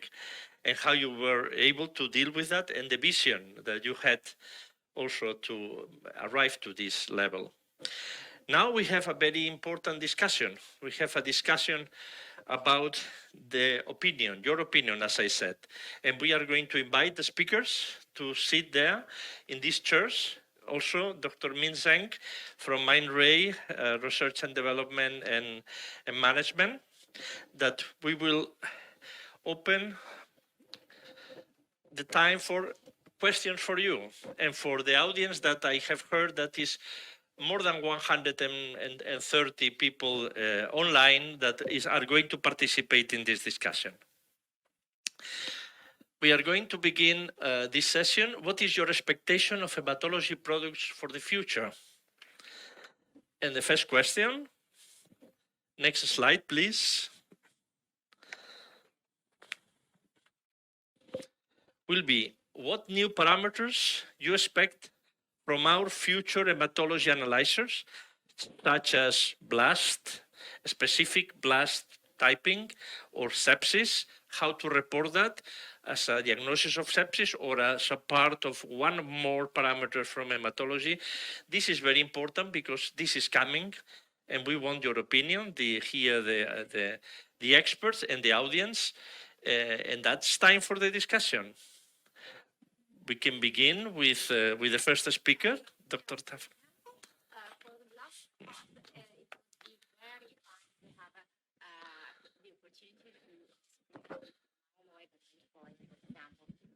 Sorry. Sorry, you need to repeat. Of course. Yeah, for the blast part, I think the most important thing would be being able to discriminate between myeloid and lymphoid lineage, for example, and specifically, I would like something for promyelocytic leukemia, because promyelocytic leukemia can make the difference for the patient if you detect it immediately. It's turned off. I'm sorry. It was ringing. Okay, it's working. Okay. Okay. Third time. Okay. So for the blast part, it would be very important to discriminate between myeloid and lymphoid lineage, and especially to detect acute promyelocytic leukemia, because detecting acute promyelocytic leukemia at a glance, it would be the opportunity to save the patient. Okay, very good. Dr. Ciardelli? Okay, for sepsis, Maybe for yes, maybe sepsis. that Beckman-Coulter, the new analyzer, has this kind of discrimination. I think that maybe that Cristiani Silvia is able to explain the movement of monocyte population, but I don't know if it's a really discriminant for sepsis, because we have procalcitonin, white blood cell, low, high, platelet, and procalcitonin that are really good for sepsis. So I don't think that an analyzer must, hematology analyzer, I think so, must focalize their improvement on sepsis. I don't know. But the question, but the question is more.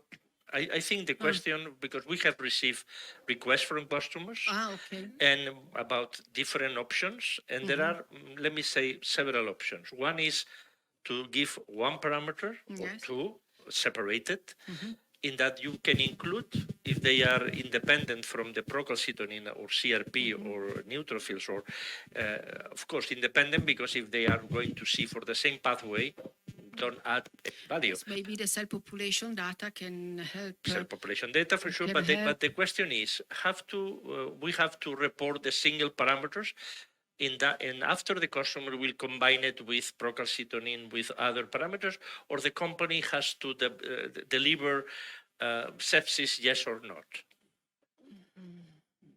No. I have my opinion, Yes. but we want your opinion.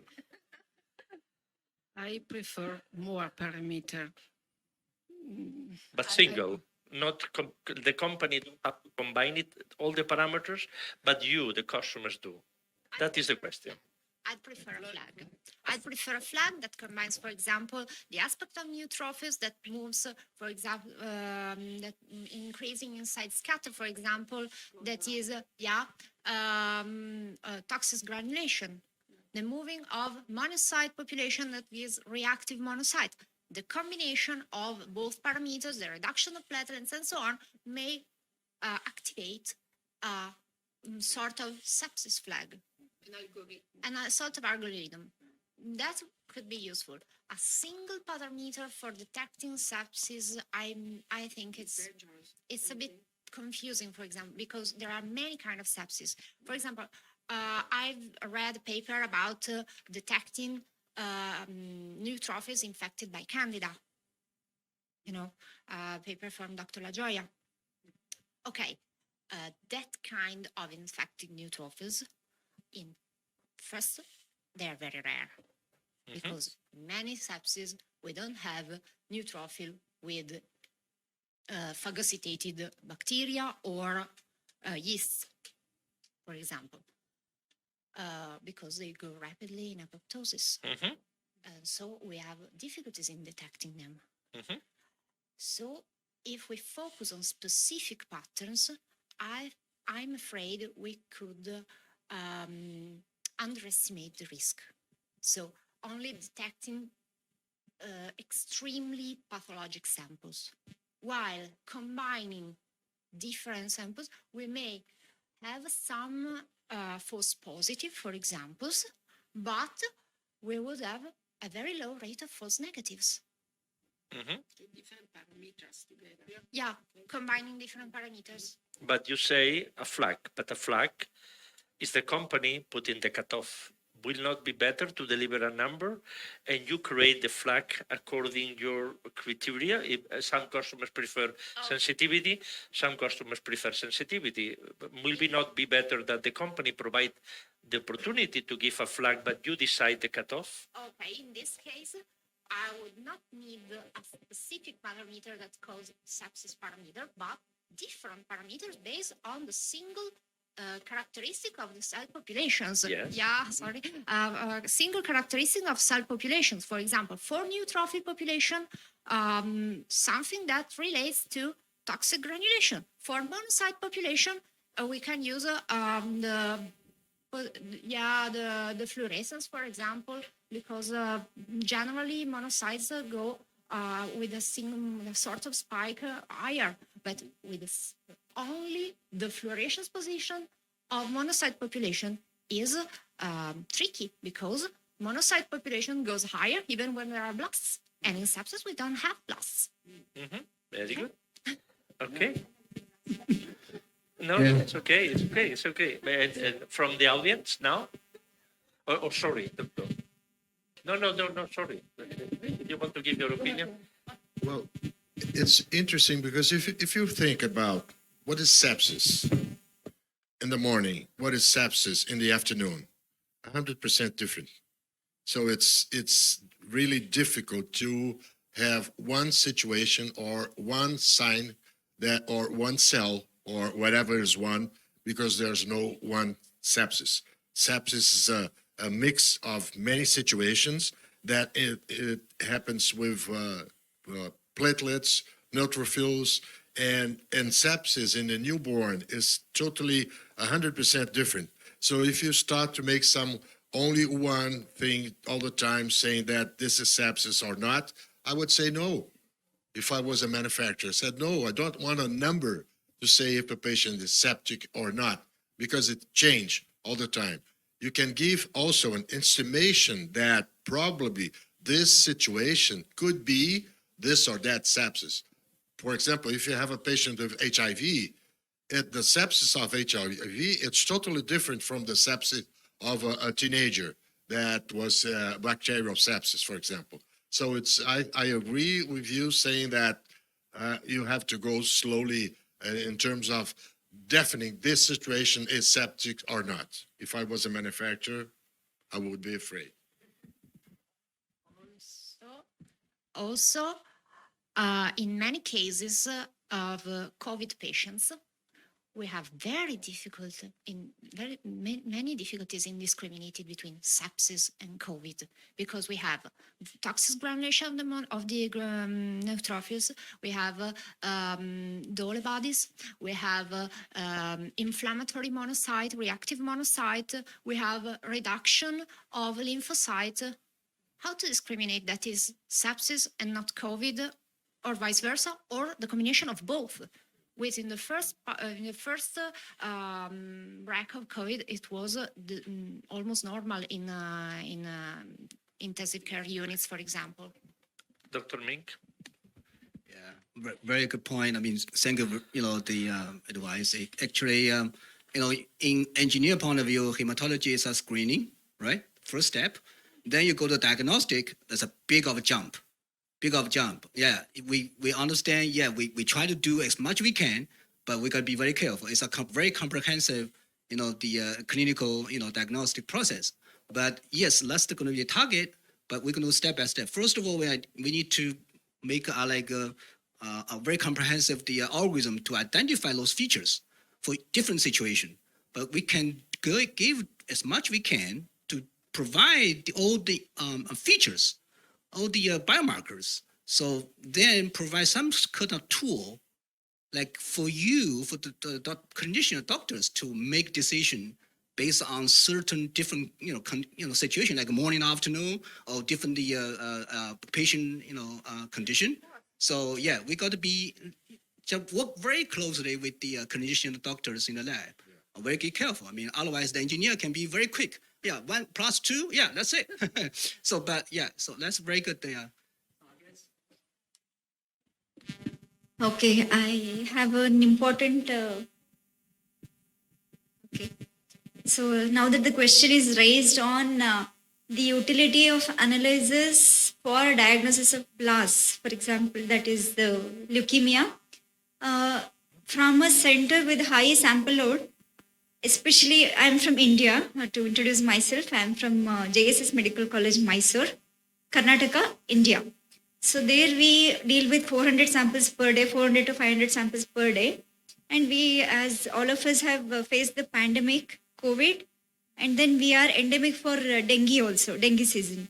So both these times we had a huge difficulty because the analyzers, both we have Sysmex XN1000 as well as the Mindray BC-700 is the model that we are using right now. So it flags very, very sensitively for all the cases with reactive lymphocytes as abnormal lymphocyte bar blast.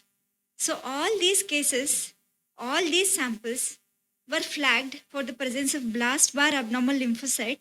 So we had to manually screen all of them. And me being in hematology section, I have gone through all the cases and all the flagging performances of this BC-6200 analyzer. It's 100% sensitive in detecting these cells. And when I went back to the analysis of these cells, whether these cells are real reactive lymphocytes bar blasts, I think maybe occasionally 0.1% or 0.01% of the samples really had blasts. All the other cases were during this season of COVID as well as dengue. They were all reactive lymphocytes which were flagged by the instrument as abnormal lymphocyte bar blast.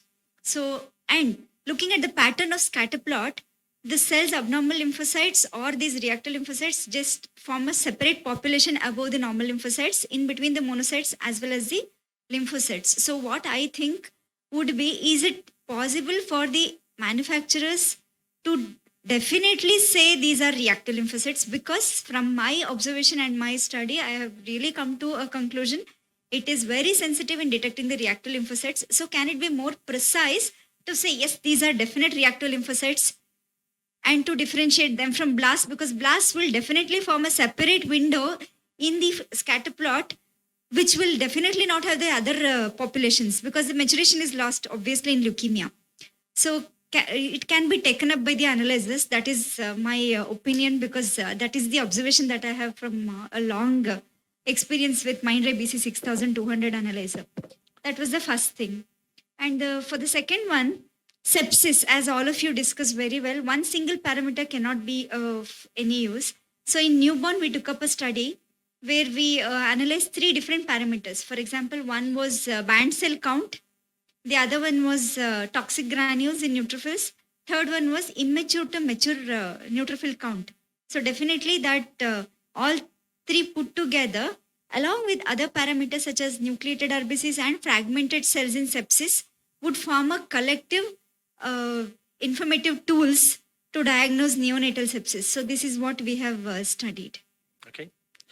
I have to mention that maybe you are aware of that, but Mindray now is the only company that have the fluorescence, the volume, the scatter of the leukocytes, but also have all the information provided by the MC80 with the cells stained with Megrumbalgimsa, in that are measured many parameters from the similar from the microscope we observe. For this reason, now one of the posters presented in this meeting, ISLH, will show that the sensitivity is near 100%, 98%, but the next step can be the subdifferentiation of reactive lymphocytes, flag of abnormal promyelocytes maybe, and that is the reason we were asking you if you prefer a flag. In this case, the information will be collected in the same computer from all the technologies. So in that case, we will have a less number of slides that require manual screening, because definitely the analyzer is very precise in picking up the reactive lymphocytes, but the flag comes as abnormal lymphocyte bar blast. So if that /blast is taken out from the flagging, definitely we'll have a very, very less number of smears that require manual. Yeah, thank you. I will not say that. Sorry, your floor.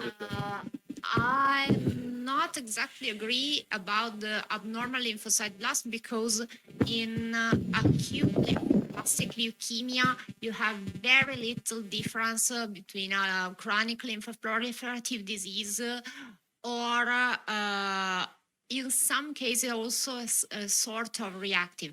I mean, in reactive cases, you have more or less the possibility to see it. The difference between a chronic lymphoproliferative disease and acute lymphoblastic leukemia from the graph is really, really difficult. You think about it because all the other parameters in the CBC are suggesting you something terrible is happening, like very low platelet count, the age of the patient, and so on. The sort I would like to think not exactly at the abnormal blast flag as the a sort of flag for reactive lymphocyte, because it's more or less for lymphoproliferative or something else. In some cases, indeed, you are quite right. I mean, not in mononucleosis, not in glandular fever, but maybe in those mild cases, like in hepatitis B. Hepatitis B, you have that sort of reactive lymphocyte that look bad, but they're not so reactive, and so they don't have the flag atypical lymphocyte. They don't connect to the HFC population, and so there can be the doubt. With CPD analysis, maybe there is a possibility. Okay, any other question from the audience? Any other comment? Yeah, just one addition to the typical lymph, abnormal lymph, rare lymph. None names. Those names are just mentioned in the COSI H20. There's a committee review H20 guidance. They are actually have a very intensive discussion about, when you put the rare lymph, typical lymph, abnormal lymph name, now how are you going to link it to blast? So you put two really complicated case together. So the lymph, the variation, and the blast. So how we're gonna name them as abnormal? But it is a challenge. But they do have a lot of challenge discussion existing right now. It's happening right now in the H20. We had our last version review sent out last week. So the September 5th is the last day. So we send our comments about the names of the so that relate to that topic. So how we can eventually, if we can break up, but we have to break up in a way which follow the clinical. We're not saying, okay, because we have to see this one, but we do have other case which is against this one. So, it's something's going on, but hopefully we can have a little bit better. I'm not saying we're going to solve the problem, but we can say have a better solution. Maybe we can, less confused. All right. As far as the terminology is concerned, I think abnormal lymphocyte is a reactive lymphocyte. So definite flagging by the analyzer for reactive lymphocyte would be really useful. That is what I meant. Not exactly abnormal lymphocyte, because the moment we say abnormal lymphocyte, it needs definite again smear review. Whereas if the flagging is directly for reactive lymphocyte, the number of screening for manual review just comes down drastically, because based on other maturation patterns and the differentials diff scatter plot, definitely the instrument is doing a very good job, Mindray, in picking up these reactive lymphocytes. Hopefully we can do Let me make a summary. Sorry. Yeah. Okay, thank you so much. My name is Abdul Mutaka. I'm an engineer from Ugandan Ministry of Health. And so one of the parameters I would think we'll do for the future analyzers is the situation where we can have an analysis of the sample, the humanized sample, before actually we start running it into the system, before it consumes a lot of our reagents. If at all we have a parameter that can detect whether this sample may come up as a humanized sample before we actually start running it, it would save a lot in terms of supplies and all that stuff before actually even wastage of human power and the rest of the thing. And the other thing I wanted also to propose is that this morning I was talking to one of the colleagues when we went to the hospital, and we were discussing about the environmental changes that are actually happening. Periodically, I don't know whether we are doing analysis in the liquid waste that we're actually churning out of the instruments that we are using in the laboratory, to the effect that we know what is the effect of this waste that we're actually taking out onto the environment. Back home, we're having a challenge in our viral load laboratory, where we're having serious concentration of cyanide in the liquid waste that we're actually bringing out. So for hematology, are we doing an analysis on the liquid waste? But also on the plastics, I saw Professor mentioning something about the tube. When we do incinerate this tube, do we analyze what gases we're actually pushing out to the environment? Are they the ones that are actually breaking the ozone layer? Are they the friendly fumes that we're supposed to be pushing out to the environment?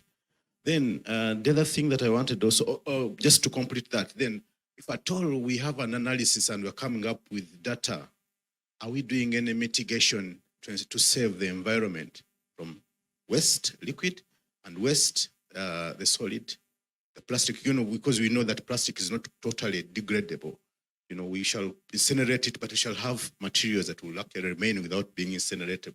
And now, how are we disposing of this kind of plastic?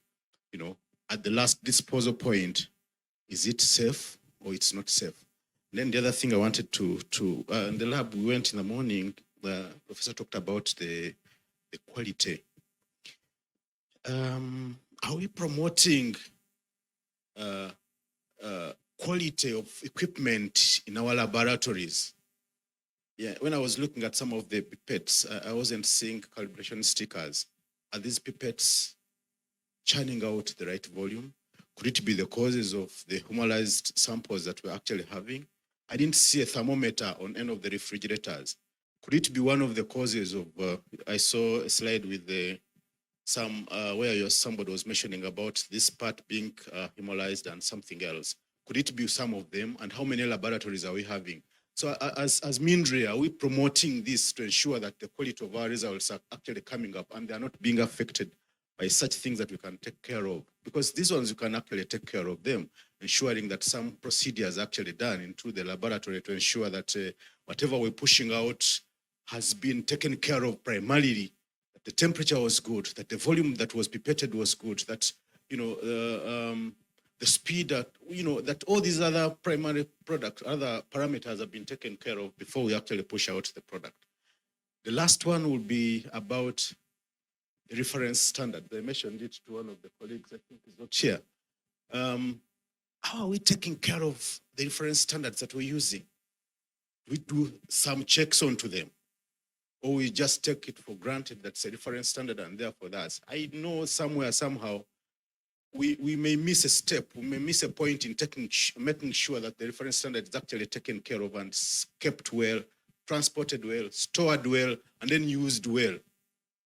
Because after all, if it's not used well, then whatever we're making it as a reference to, it's definitely going to go wrong. So are we taking care of that? Thank you so much. But you mentioned that the companies, we have to consider also the waste, the plastic, and of course, this will be discussed with the Mindray Research and Development, because these points are very important. And day by day, all these things have to be have in account for the production. Very good. Now we move to the next question. Sorry. Okay. Hi. Well, my question is actually with the bone marrow samples, we just see that microscope always, but I don't know, there's something that you expect for all the products right now in Mindray, like to make an automatic analyzer from bone marrow. There's a few abstracts about Sysmex that they made just the differentiation about the myeloerythroid radio, about the lymphocytes, the red blood cells, but I don't know if that maybe in the future we expect to do like automatically for bone marrow. Yeah, I guess I had a similar question in the Euromed lab back a couple of months ago in the show. There's a couple actually customer asked the same question. Then when I went back to the R&D center, we actually had the lab project because of course it's a challenge. I mean the bone marrow sample, everybody knows, is a very tough handling the pre-analytical, not necessarily the analytical, but you have to process the sample. How are you going to exploit the sample and deliver? So, but we are trying to do some study. But at least we have some way. We are not going to say hematology can solve all the problem, but can we do step by step? As I say again. Can we do, a couple of steps, give to, provide some value to you? Then later on, based on experience, we move next step. So hopefully we can do help. We do hear the voice, the challenge, yes, but it's a challenge. But we are going to try to do something which hopefully can help in the first couple of steps. And of course, we work together with the clinician. You prepare something, then okay, now we can work on the lab, our instrumentation. Then we can provide certain value of parameter. Then you can actually go to the next step. So that probably is the approach we are going to do right now. So thank you. I have done some experiences as part of research in bone marrow, and the cellularity, that is one important point. The problem is the aspiration can be contaminated by peripheral blood, and there it is very important to know, sometimes in promyelocytic leukemia, the bone marrow is very hypercellular, but the peripheral is not, have normal leukocytes, and the dilution decrease dramatically the cellularity. But combining that with the fat that can be detected, the fat also is correlating with the cellularity. And we can work on that to measure, or with the number of cells or with the fat, to see estimate the cellularity. And of course, the myeloid, erythroid, and the lymphoid can be done by instruments. All the problem is filtering or not the sample, because can contain the spicules that can make also the fat can, and that is a challenge. But of course, this is something that we will listen from you, and we will propose to the research group to consider that. Okay, good. We move to the second question. Yeah. What do you think of improving the whole blood analysis efficiency by integrating some other modules, such as the tube sorter, the sample stock unit, the ESR, the CRP, the hemoglobin A1C, the procalcitonin analysis module? What is your priority, or any other module that you will add to hematology? Well, if they do it, I'm going to lose my job. There's no doubt, because it's too much. And we have to realize, for example, what do you want for red blood cells and white blood cells? More than we know about today. What do you want to, coming from platelets, for example? There's some items that's enough. Sometimes I feel that if you go deep and deep and deep, you don't have a line, you don't have a observation anymore. We're discussing about CLL here. If you have some doubts in CLL, do the BCL2 chromosomes, and that's it. Because if you go to differentiate lymphocytes from one side, and if you look for a slide of CLL, in the peripheral of the slide, you have blast cells, more blast cells, seems like. If you go to the inside, you see more differentiate lymphocytes. You know why? Because you have apoptosis. It's different from LMC, for example, that you have a tyrosine kinase enzyme that blocks something and it goes all the time. If you look for the lymphocytes, there's some lymphocytes about 5 years in the bloodstream in CLL. So I'm not sure if we have to go deep and deep and deep anymore, because there will be a time that you can say, that's enough. That's enough. The question, I think, was a little like, you have some automation line of hematology. You can include modules in the automation line that use the same tube. Yeah. And the thing is, which priority is to include in this automation line? Maybe a CRP, maybe hemoglobin A1C that use the same tube, and, Yes. and if they have a CBC plus hemoglobin, can be all solved in the same. Maybe procalcitonin, because if we are talking about sepsis, as we said, maybe hematological parameters are not enough, but combining with CRP and procalcitonin, you will have fast a result in few minutes. Yeah. About all of that. The question is, which of these technologies, ESR, CRP, hemoglobin A1C, procalcitonin, for you is the priority to include in the hematology automation line? Well, this is a tough question, because there's two situations of patients. One that belongs to hospitals, and they are intensive care units, and there's a lot of things. And the other group that comes from home to take a sample as a routine, to check glucose and everything. So I think we're looking for one tube in DASA today. We have, for example, blood type, hemoglobin 1C, and hemoglobin, red blood cells, just in one tube.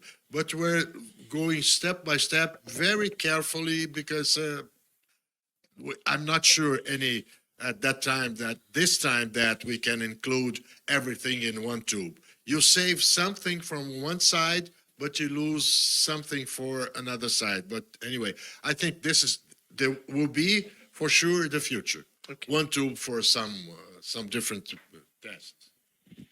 In my general hospital, in my lab, we have done this with sample, with serum, with biochemistry. Every parameter except full blood count is in one tube, okay?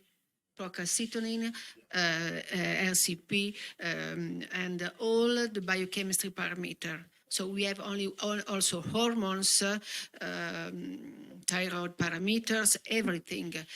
We have chosen to take separated troponin because it's a long test. So we prefer to have two tubes. So troponin go directly to the analyzer, which perform this analysis. But I think that it can be useful hemoglobin electrophoresis to have near the hematology analyzer, no? Of course. Okay.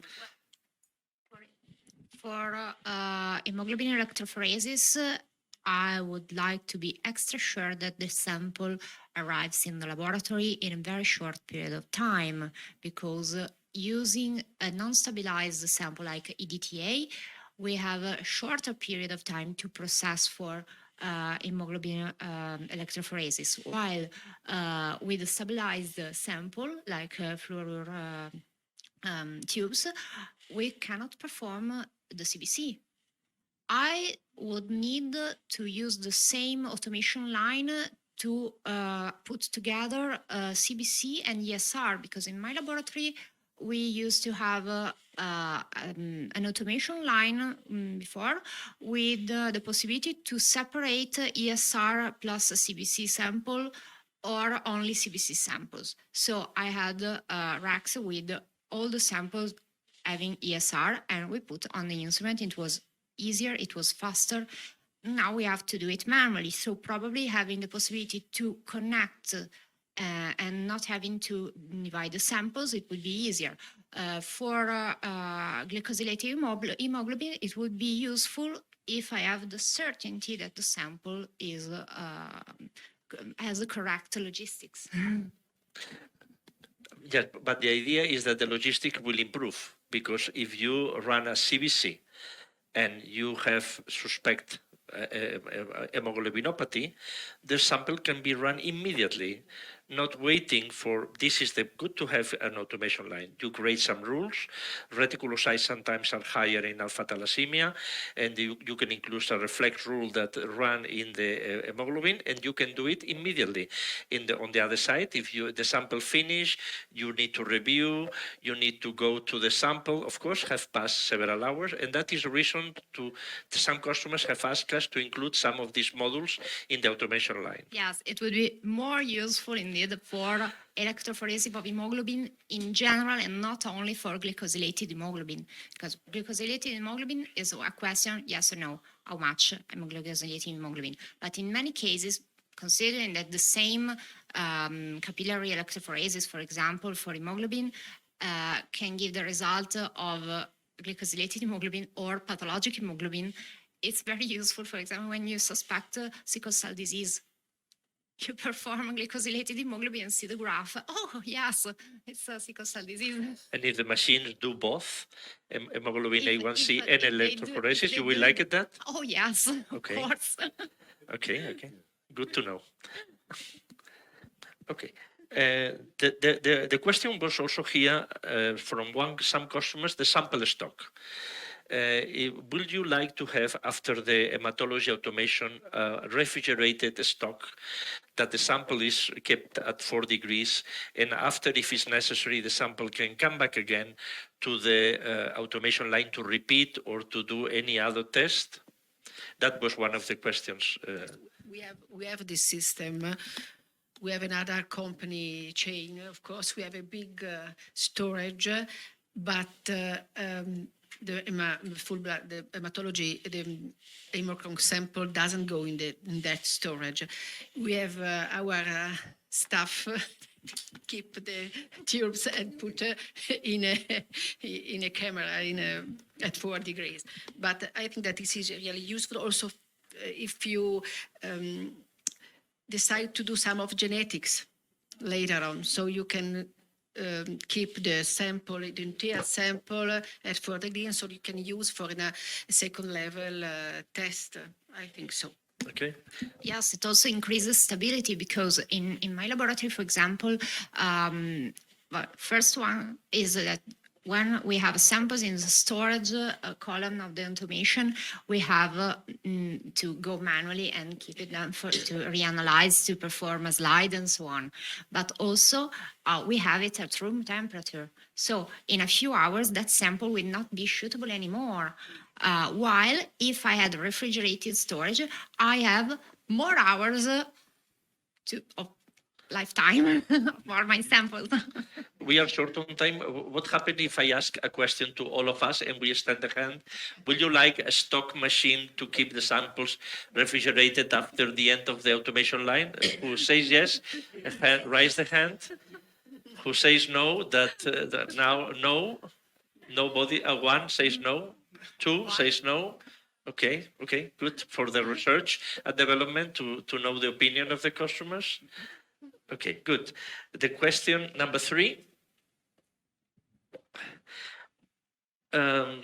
What do you think hematology analyzer integrated with flow cytometry, molecular diagnosis, sample preparation? What is this question?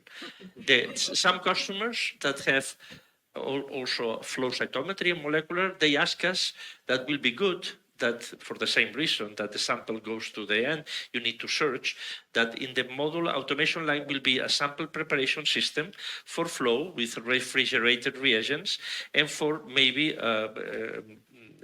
genetics and so on, that you have the sample prepared and automatically. The question is, do you think this can be useful? Because the WHO says BT, myeloma and non-Hodgkin lymphoma, and after genetics, do you think it's a good idea that we have to put efforts on that? What do you think? Yes, for a first step analysis, reactive, not reactive, and then we have a big, for example, my realty, we have a big hematology unit, and they have a lab. They have a lab with a flow cytometry, immunohistochemistry, everything, culture, genetics. But I think that in the laboratory, like my laboratory, that is the first step, something of first degree is useful with the flow cytometry. BT, chronic, acute? I think so. And okay. The sample flow cytometry. Well, my laboratory reality is quite different because flow cytometry in my laboratory is performed in another section, which is anatomy pathology. So in some cases in which the patient is already in the ER, I've seen something that I don't like, I've signaled, for example, blast or something like this at the doctors in the ER, I've called the hematologist and so on. I go, I take the tube and run to my colleague. And generally, since when I have the slider, I also bring my slide because it's better. It's the same picture. But if we have a good promyelocytic flag, and after we do the flow, only 2 markers to confirm, and after we do the mutation translocation 1517 RARA gene with PCR, will you like it? Because with that we will reduce the turnaround time we can save maybe lives. Of course, maybe if, for example, in microbiology, we have a rapid test. So when we have a positive blood culture in my laboratory, we process rapid tests in order to detect the main germs. Now, if we had the same possibility to have, for example, PMR alpha or BCR-ABL in rapid PCR, it would be quite useful. He says yes. What you will say about automation model for flow and molecular? Okay. Yeah. Olga Cibula, Warsaw, Poland. Actually, we have to remember that the gold standard for the flow cytometry is bone marrow. So not every time in the blood we can see the blast or any pathological samples. Sometimes you have different immunophenotyping in the blood and in the bone marrow. So it should be also taken into consideration, right? Okay, thank you so much. Of course, I was talking about emergencies like promyelocytic leukemia. Okay, good. for this, everybody, what the people says no to this module of sample prep for flow and molecular? Who says no? No? No? Okay, good. Okay. In this case, I think we have finished the discussion, and now we go for the. Oh yes, for sure. Yeah, middle of the night. Absolutely. Yeah, 11, 12 o'clock. Yes. Yeah. Yes. Let me introduce the what is here They're good soldiers. the paper you gave me. Let me see here. Yeah. Now we will introduce the research and development team. Mr. Juan Qi, Director of Mindray IBD Clinical Research Department. Mr. Yan Taudi, Director of Mindray Hematology Business. Mr. Min Seng here, Chief Engineer of Mindray Research and Development Department. The floor is yours. You can comment now about what you have heard, and you can also make questions if you like. In China, and we want to say hello to all the experts. Thank you very much for your professional advices. I think all experts have given us good advice in terms of hematology industry development, laboratory operation request, and clinical requirements, and so on. We always adheres to customer orientation, listening to the voice of customers, and then develop innovative products. As stated by experts, we have conducted in-depth research on hematology automation, high clinical value parameters, integrated testing of whole blood, and then design the product layout and provide the full product portfolio. I think they invite all the effort to cooperate with Mindray to create more excellent products which are conducive to the development of the hematology industry. Thank you.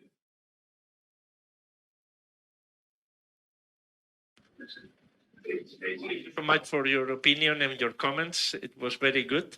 And we wait that now you will be able to develop the request of the voice of the customers, okay? Very good.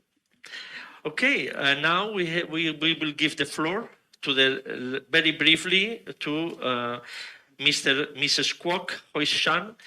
She will finalize that with Mindray Innovations. Maybe she will present something amazing new. Oh, thank you, Professor. So, ladies and gentlemen, good evening. Are you tired right now? Okay, just hold on, because I'm not going to stop it, because I'm the last part, but I would like you to have some interesting insight from my presentation. And I hope you know what we are doing right now, okay? Actually, I just introduced myself first. I am Shan. Today, I will talk about Mindray Hematology Innovations on behalf of headquarters hematology product line team. But before I get started, I would like to introduce my manager to you, Mr. Travis Stair. Hello. Why I have to introduce he to you? Because if you have any questions, go find him today, okay? Thank you, Travis. So before I talk about the hematology innovations, I actually would like to tell you a little bit more about Mindray. Okay, to you, what is Mindray? Okay, feel free to talk. Okay, no one gonna answer me. Okay, we are from China. We are a Chinese medical device company. So now we are #1 in the China hematology market. But you will think that it's nothing to be surprised, right? We are a local Chinese company. We should be #1, okay? But I want to tell you, it is not true. Why? In the past, in the China market, actually, most of the clients are very receptive to the foreigner companies, like something companies start with the letter B, AHS, okay, right? In the China, it's the same, okay? Same as your country, so they like them very much. From the past until 2010, actually, they have dominated the market for so long time. So when we compare ourselves to them, okay, I cannot tell the name because we are doing the live streaming. We are relatively a new player, okay, because we established our company and hematology product line like 31 years ago, okay, so we kind of new people. But I actually witnessed many things because I work for company. Let's start with S for 7 years. Okay, I witnessed everything because I work in Hong Kong and I work in Shanghai, China, both China. Okay, but since 2010, I start to see that how my Mindray come from, where Mindray is coming from, because at the beginning, there's zero installation in the top tier hospitals in China. From zero to now, over 1,500 health system in all over the world right now. So it's quite amazing, right? But for the very beginning, how can we do it? Actually, do you know that? CRP analysis. Which country has the most CRP analysis? Do it in whole blood in this world. Anyone know? Dr. Raymond? Thank you for your answer. It's China, right? You got it right. Okay, I'll give you a gift later, okay? Seriously, I've got a gift for you. So it's China. So they developed. Oh, I have to say that the R&D department is very have a very good marketing sense because they developed the very first BC-5390 CRP system. Okay, it's actually a small system, but they use it to penetrate into the market. Okay, by step by step, because like China has like 50% of the CBC sample has to do the CRP analysis. It's quite many, you know that. So this is how we come from, and then we developed another analysis, M100 CRP. Okay, this can be connected into the track system, and after that we have a BC-700 CRP system. So I'm very proud to tell you that in 2022. In the beginning of this year, we surpassed all the competitors to become number one. So it's not always easy to get here. Okay, we try very hard to compete with many long history companies to become number one. So this is a little story to tell you about Mindray. Okay, now from the data we can see that Mindray here. Okay, it's not that good. Okay, compared to.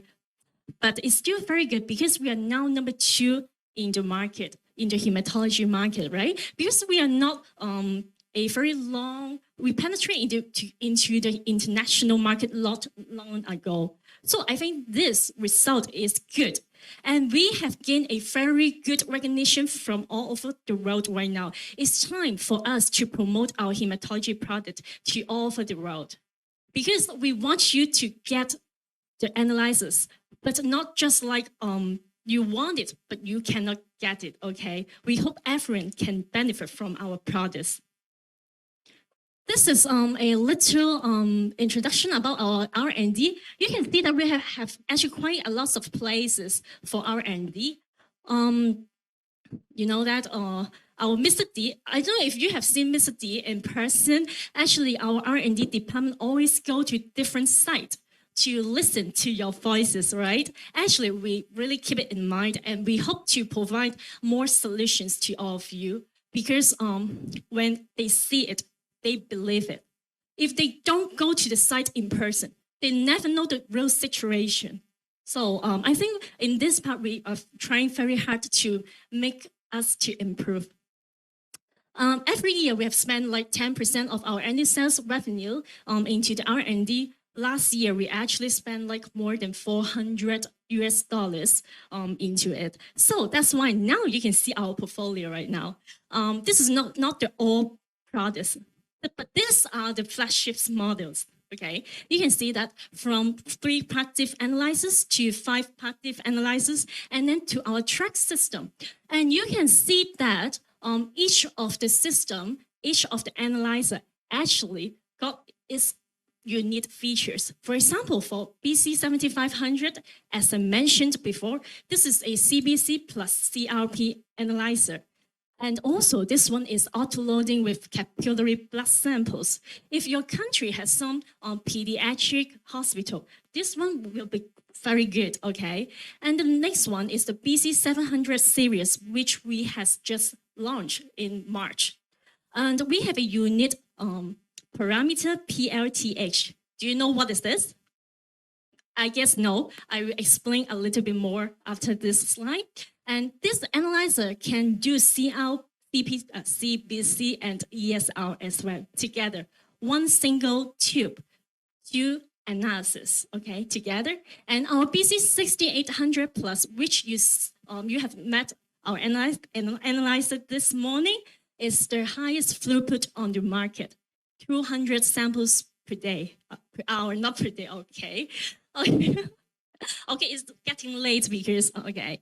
So it is very suitable for the high volume hospital.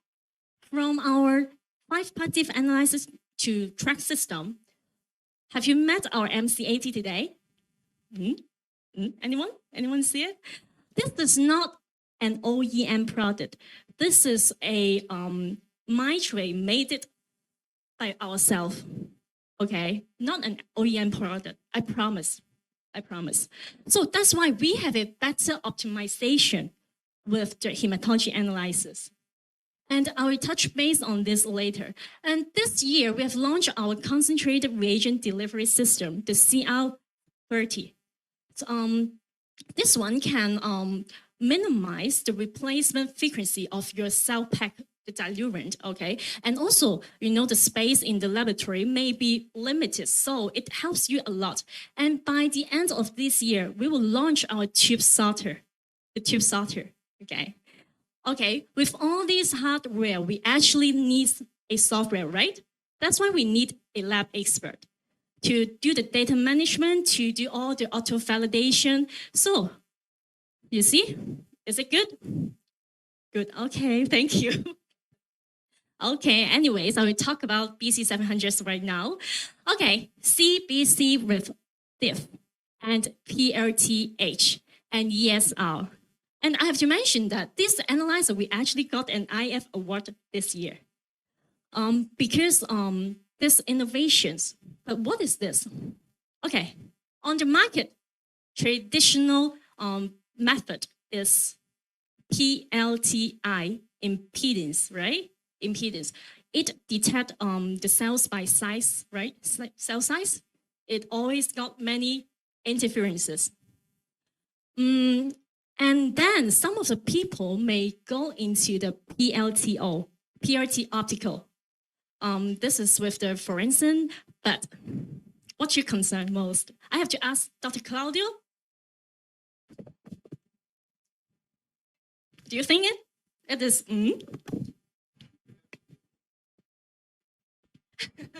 Okay, well, so most of the customers will think that the PLTO actually it requires additional reagents, right? That's why you need more money. We talk about this.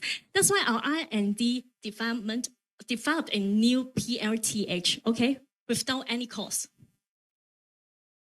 Because we get the information from the impedance channel.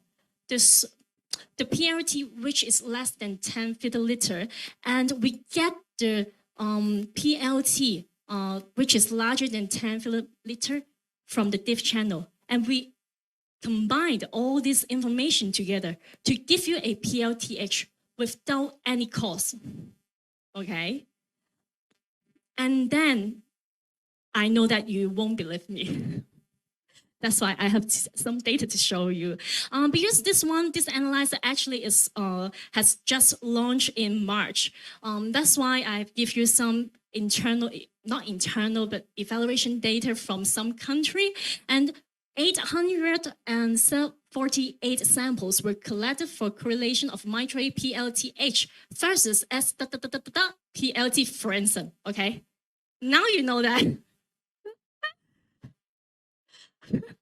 But if you want more details, I actually can give you some more information. But the correlation, you see that actually, okay, and then I pass because you're watching me online. And then I would like to talk about the ESL. ESL is actually comparable to the gold standard method. Okay, when I go to a laboratory, when I introduce BC-700 series, they always ask me a question. What is that? What is your methodology? Is it comparable to Rastegram method? Because I know some of the customers are using other platform, but they think that the result is not comparable. Therefore, they concern this very much. And you can see that this is our internal data, okay? Before we launch our BC700s, the correlation, the R is like 0.94. It's a good data. It's a good data. And also I would like to mention is that because now we use a single tube to detect the CBC and ESL, you can find that for the interferences of dehydration, polycythemia, fever, and the anemia, actually we can help it. You know why?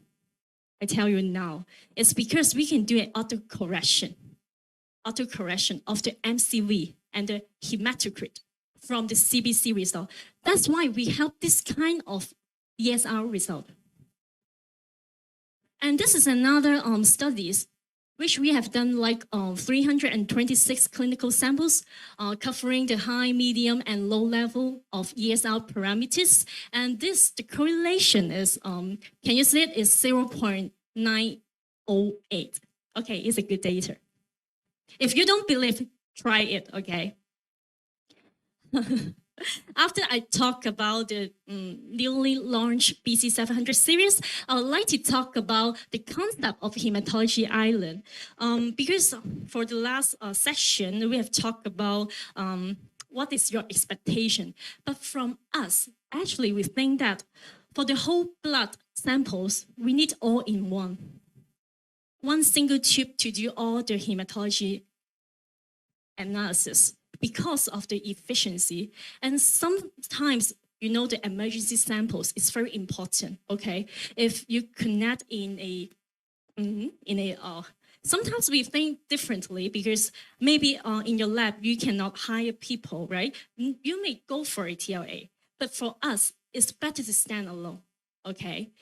To become a hematology island. So in next year, we will have our tube sorter BC6800 plus, or you can choose another model, and our M200, which is a big analyzer for the ESL. And then SC120 and MC80 together. MC80 together with the concentrated reagents delivery system. And you can add HbA1c and CRP and also SAA, whatever you want into this track system. Okay, in the last slide is talking about the hardware to streamline your workflow. But for the next slide, I would like to talk about the clinical significance because we have to understand that the re-examination rate is actually very important to avoid the missing diagnosis, right? From the guideline, that international guideline, that 10% to 15% of samples has to do the re-examination to avoid the false negative samples. But sometimes in the reality, let's think about this. How many percentage have you done in your laboratory?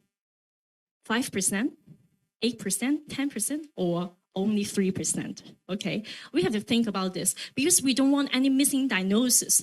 So we think that the microscopy, this part is the weakest part in the re-examination, in the whole analysis. And we have to think about that. These two parameters are very important because inaccurate result would lead to fatal of the patient. They will die if you have not get an accurate result. Okay, so how our analyzer and our whole workflow can help this? Okay, but I'm not going to go. I think all of you know this, the importance of the WBC and platelet. If we need to find out the abnormal and immature cell detection to avoid missing diagnosis of blood cell needed to delay diagnosis and treatment, right? So that's why we have to confirm the blood cells for early leukemia diagnosis. And also we need this result to prompt the next step for treatment. For the PLT, you know, the pseudothrombocytopenia is very important because it can need to delay surgery and wrong medication. And sometimes the wrong result can lead to bleeding, okay? Risk of bleeding. It's very easy to understand. So we have to confirm if there is any platelet aggregation and also to confirm the interferences. How we can do this? This is very important, okay? Because I think we have a complete solutions for the PLT. First, when we encounter the low count PLT count, we will extend our counting times into 8 times. The more you count, actually, the more precise of your result, okay? Because more particle you analyze. And this is the result saying that when the PLT is less than 20, our correlation is very good. But we are comparing with dude, I'm not good to say it here. And the other one is the PLT less than 50, and the correlation is still very good, okay? And after that, I would like to talk about the PLT clumps deaggregation. Do you know that we have a PLT clumps deaggregation function in our BC6 series? Have you tried it, Dr. Tavano? Not yet, okay? How about? Okay, so we always encounter a lot of EDTA-induced pseudothrombocytopenia, right? If you encounter this kind of samples, you have to do a lot of things. It's very tedious, okay? You have to, maybe you need to take the blood draw again, and you have to warm the samples. You have to add a lot of chemicals into it to see if you can dissolve the clumps, okay? Otherwise, you have to do the manual microscopic. So if we have the PLT clumps here in our analyzer, we can actually dissolve all the clumps with specific dye and diluent, and we heat the samples into 42 degrees Celsius. I promise we won't denature the samples, okay?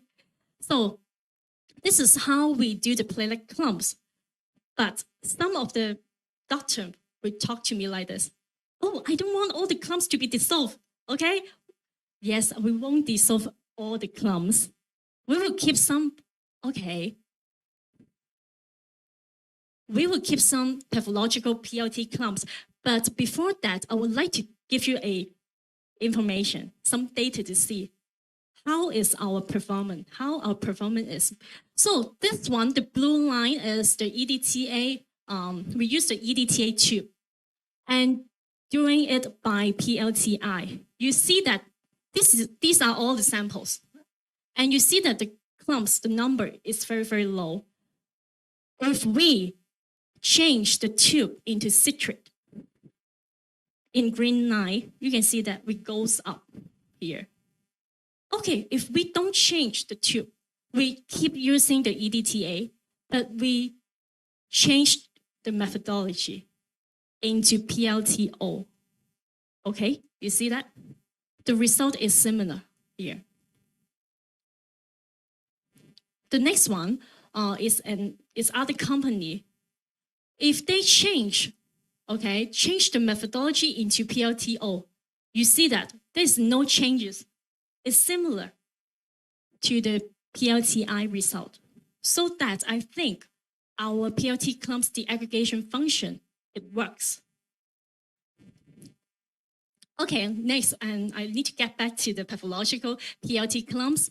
When we get the information, the flaggings from the hematology analyzer, like the thrombocytopenia or even the PLT clumps, and then we have just mentioned about the MC80, right?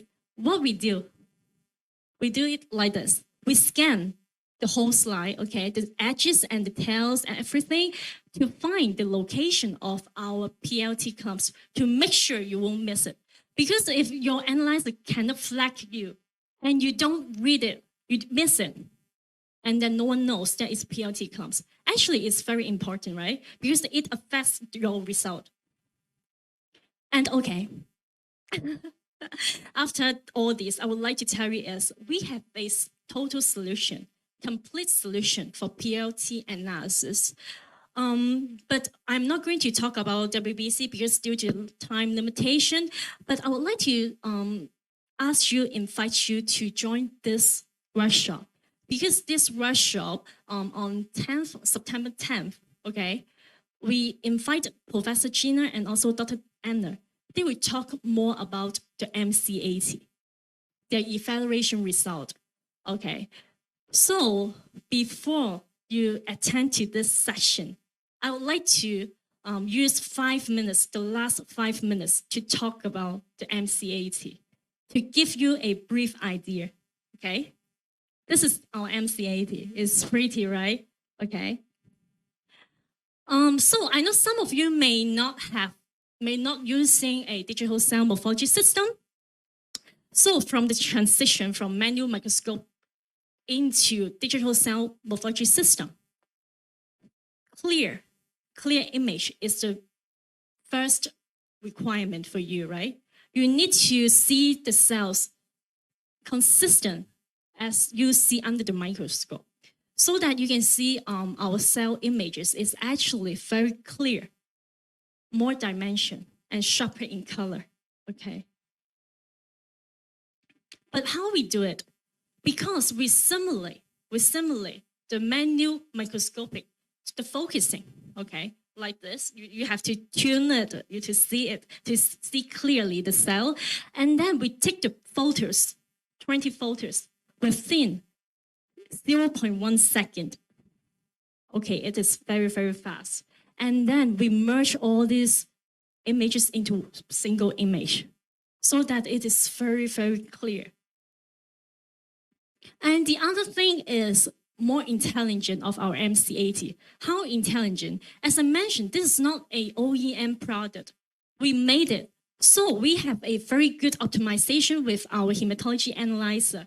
When we get the flaggings from our hematology analyzer, we actually can optimize the analysis mode in MC80 automatically.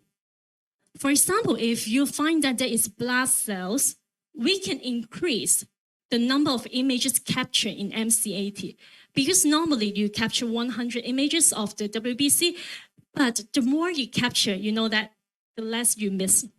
So this one is very, very important. Also, we can keep the time, okay, the throughput. Another thing is the anemia. And if we have the flaggings of anemia, and then we can automatically add a RBC analysis mode. And third one is the low PLT count. As I mentioned, if you find that there is low PLT, and then we can use a PLT Pro mode, the one scan all the edges and the tails to make sure you won't miss any PLT clumps. These are just some of the examples. Okay, if you are interested, you can ask me during the gala dinner or my boss. And the next one is more productivity. MC80, I mentioned now the throughput is very important, because if it takes too long for this analyzer to read the slide, you may think that I would rather read it by myself, okay? I just don't want to wait it. Because when I was being a sales in Hong Kong, many customers would talk to me about this. What is your throughput?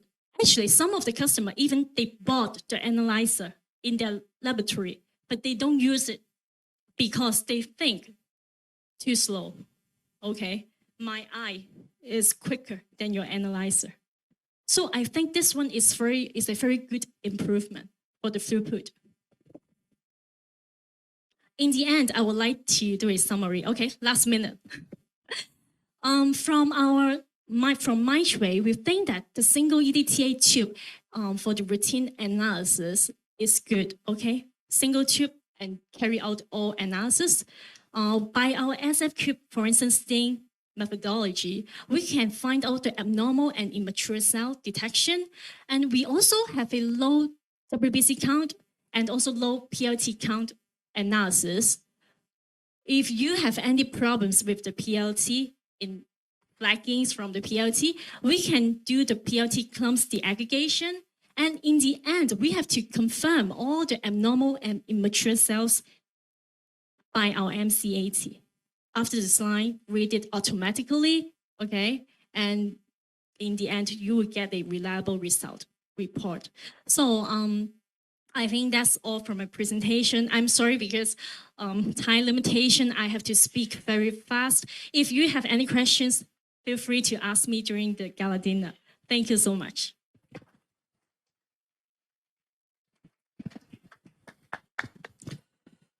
Thank you. You were fantastic because everybody was a little tired, and you were able to, with your excitement, to keep us awake and excited. And I have to thank you so much.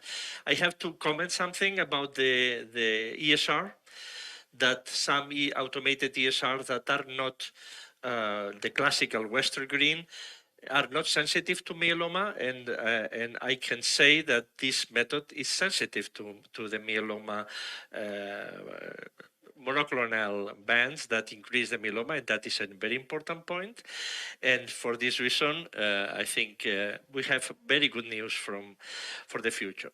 Of course, we will listen everybody, the people that don't like to include the new things. I would like to talk also with you to understand why, the pros and cons. We need to listen not only the things that are in favor, also the contrary, to understand the concerns that maybe will make us wrong doing. This is very important also for us. For this, please use the opportunity of the gala dinner also to share with me your concerns about to include flow cytometry preparation or things in the automation line, because this is important for us. And I thank all the audience, the online audience, the more than 120 people there, for this attention that you in collaboration, and we are very grateful, and we hope that the next time you are also with us. Thank you so much.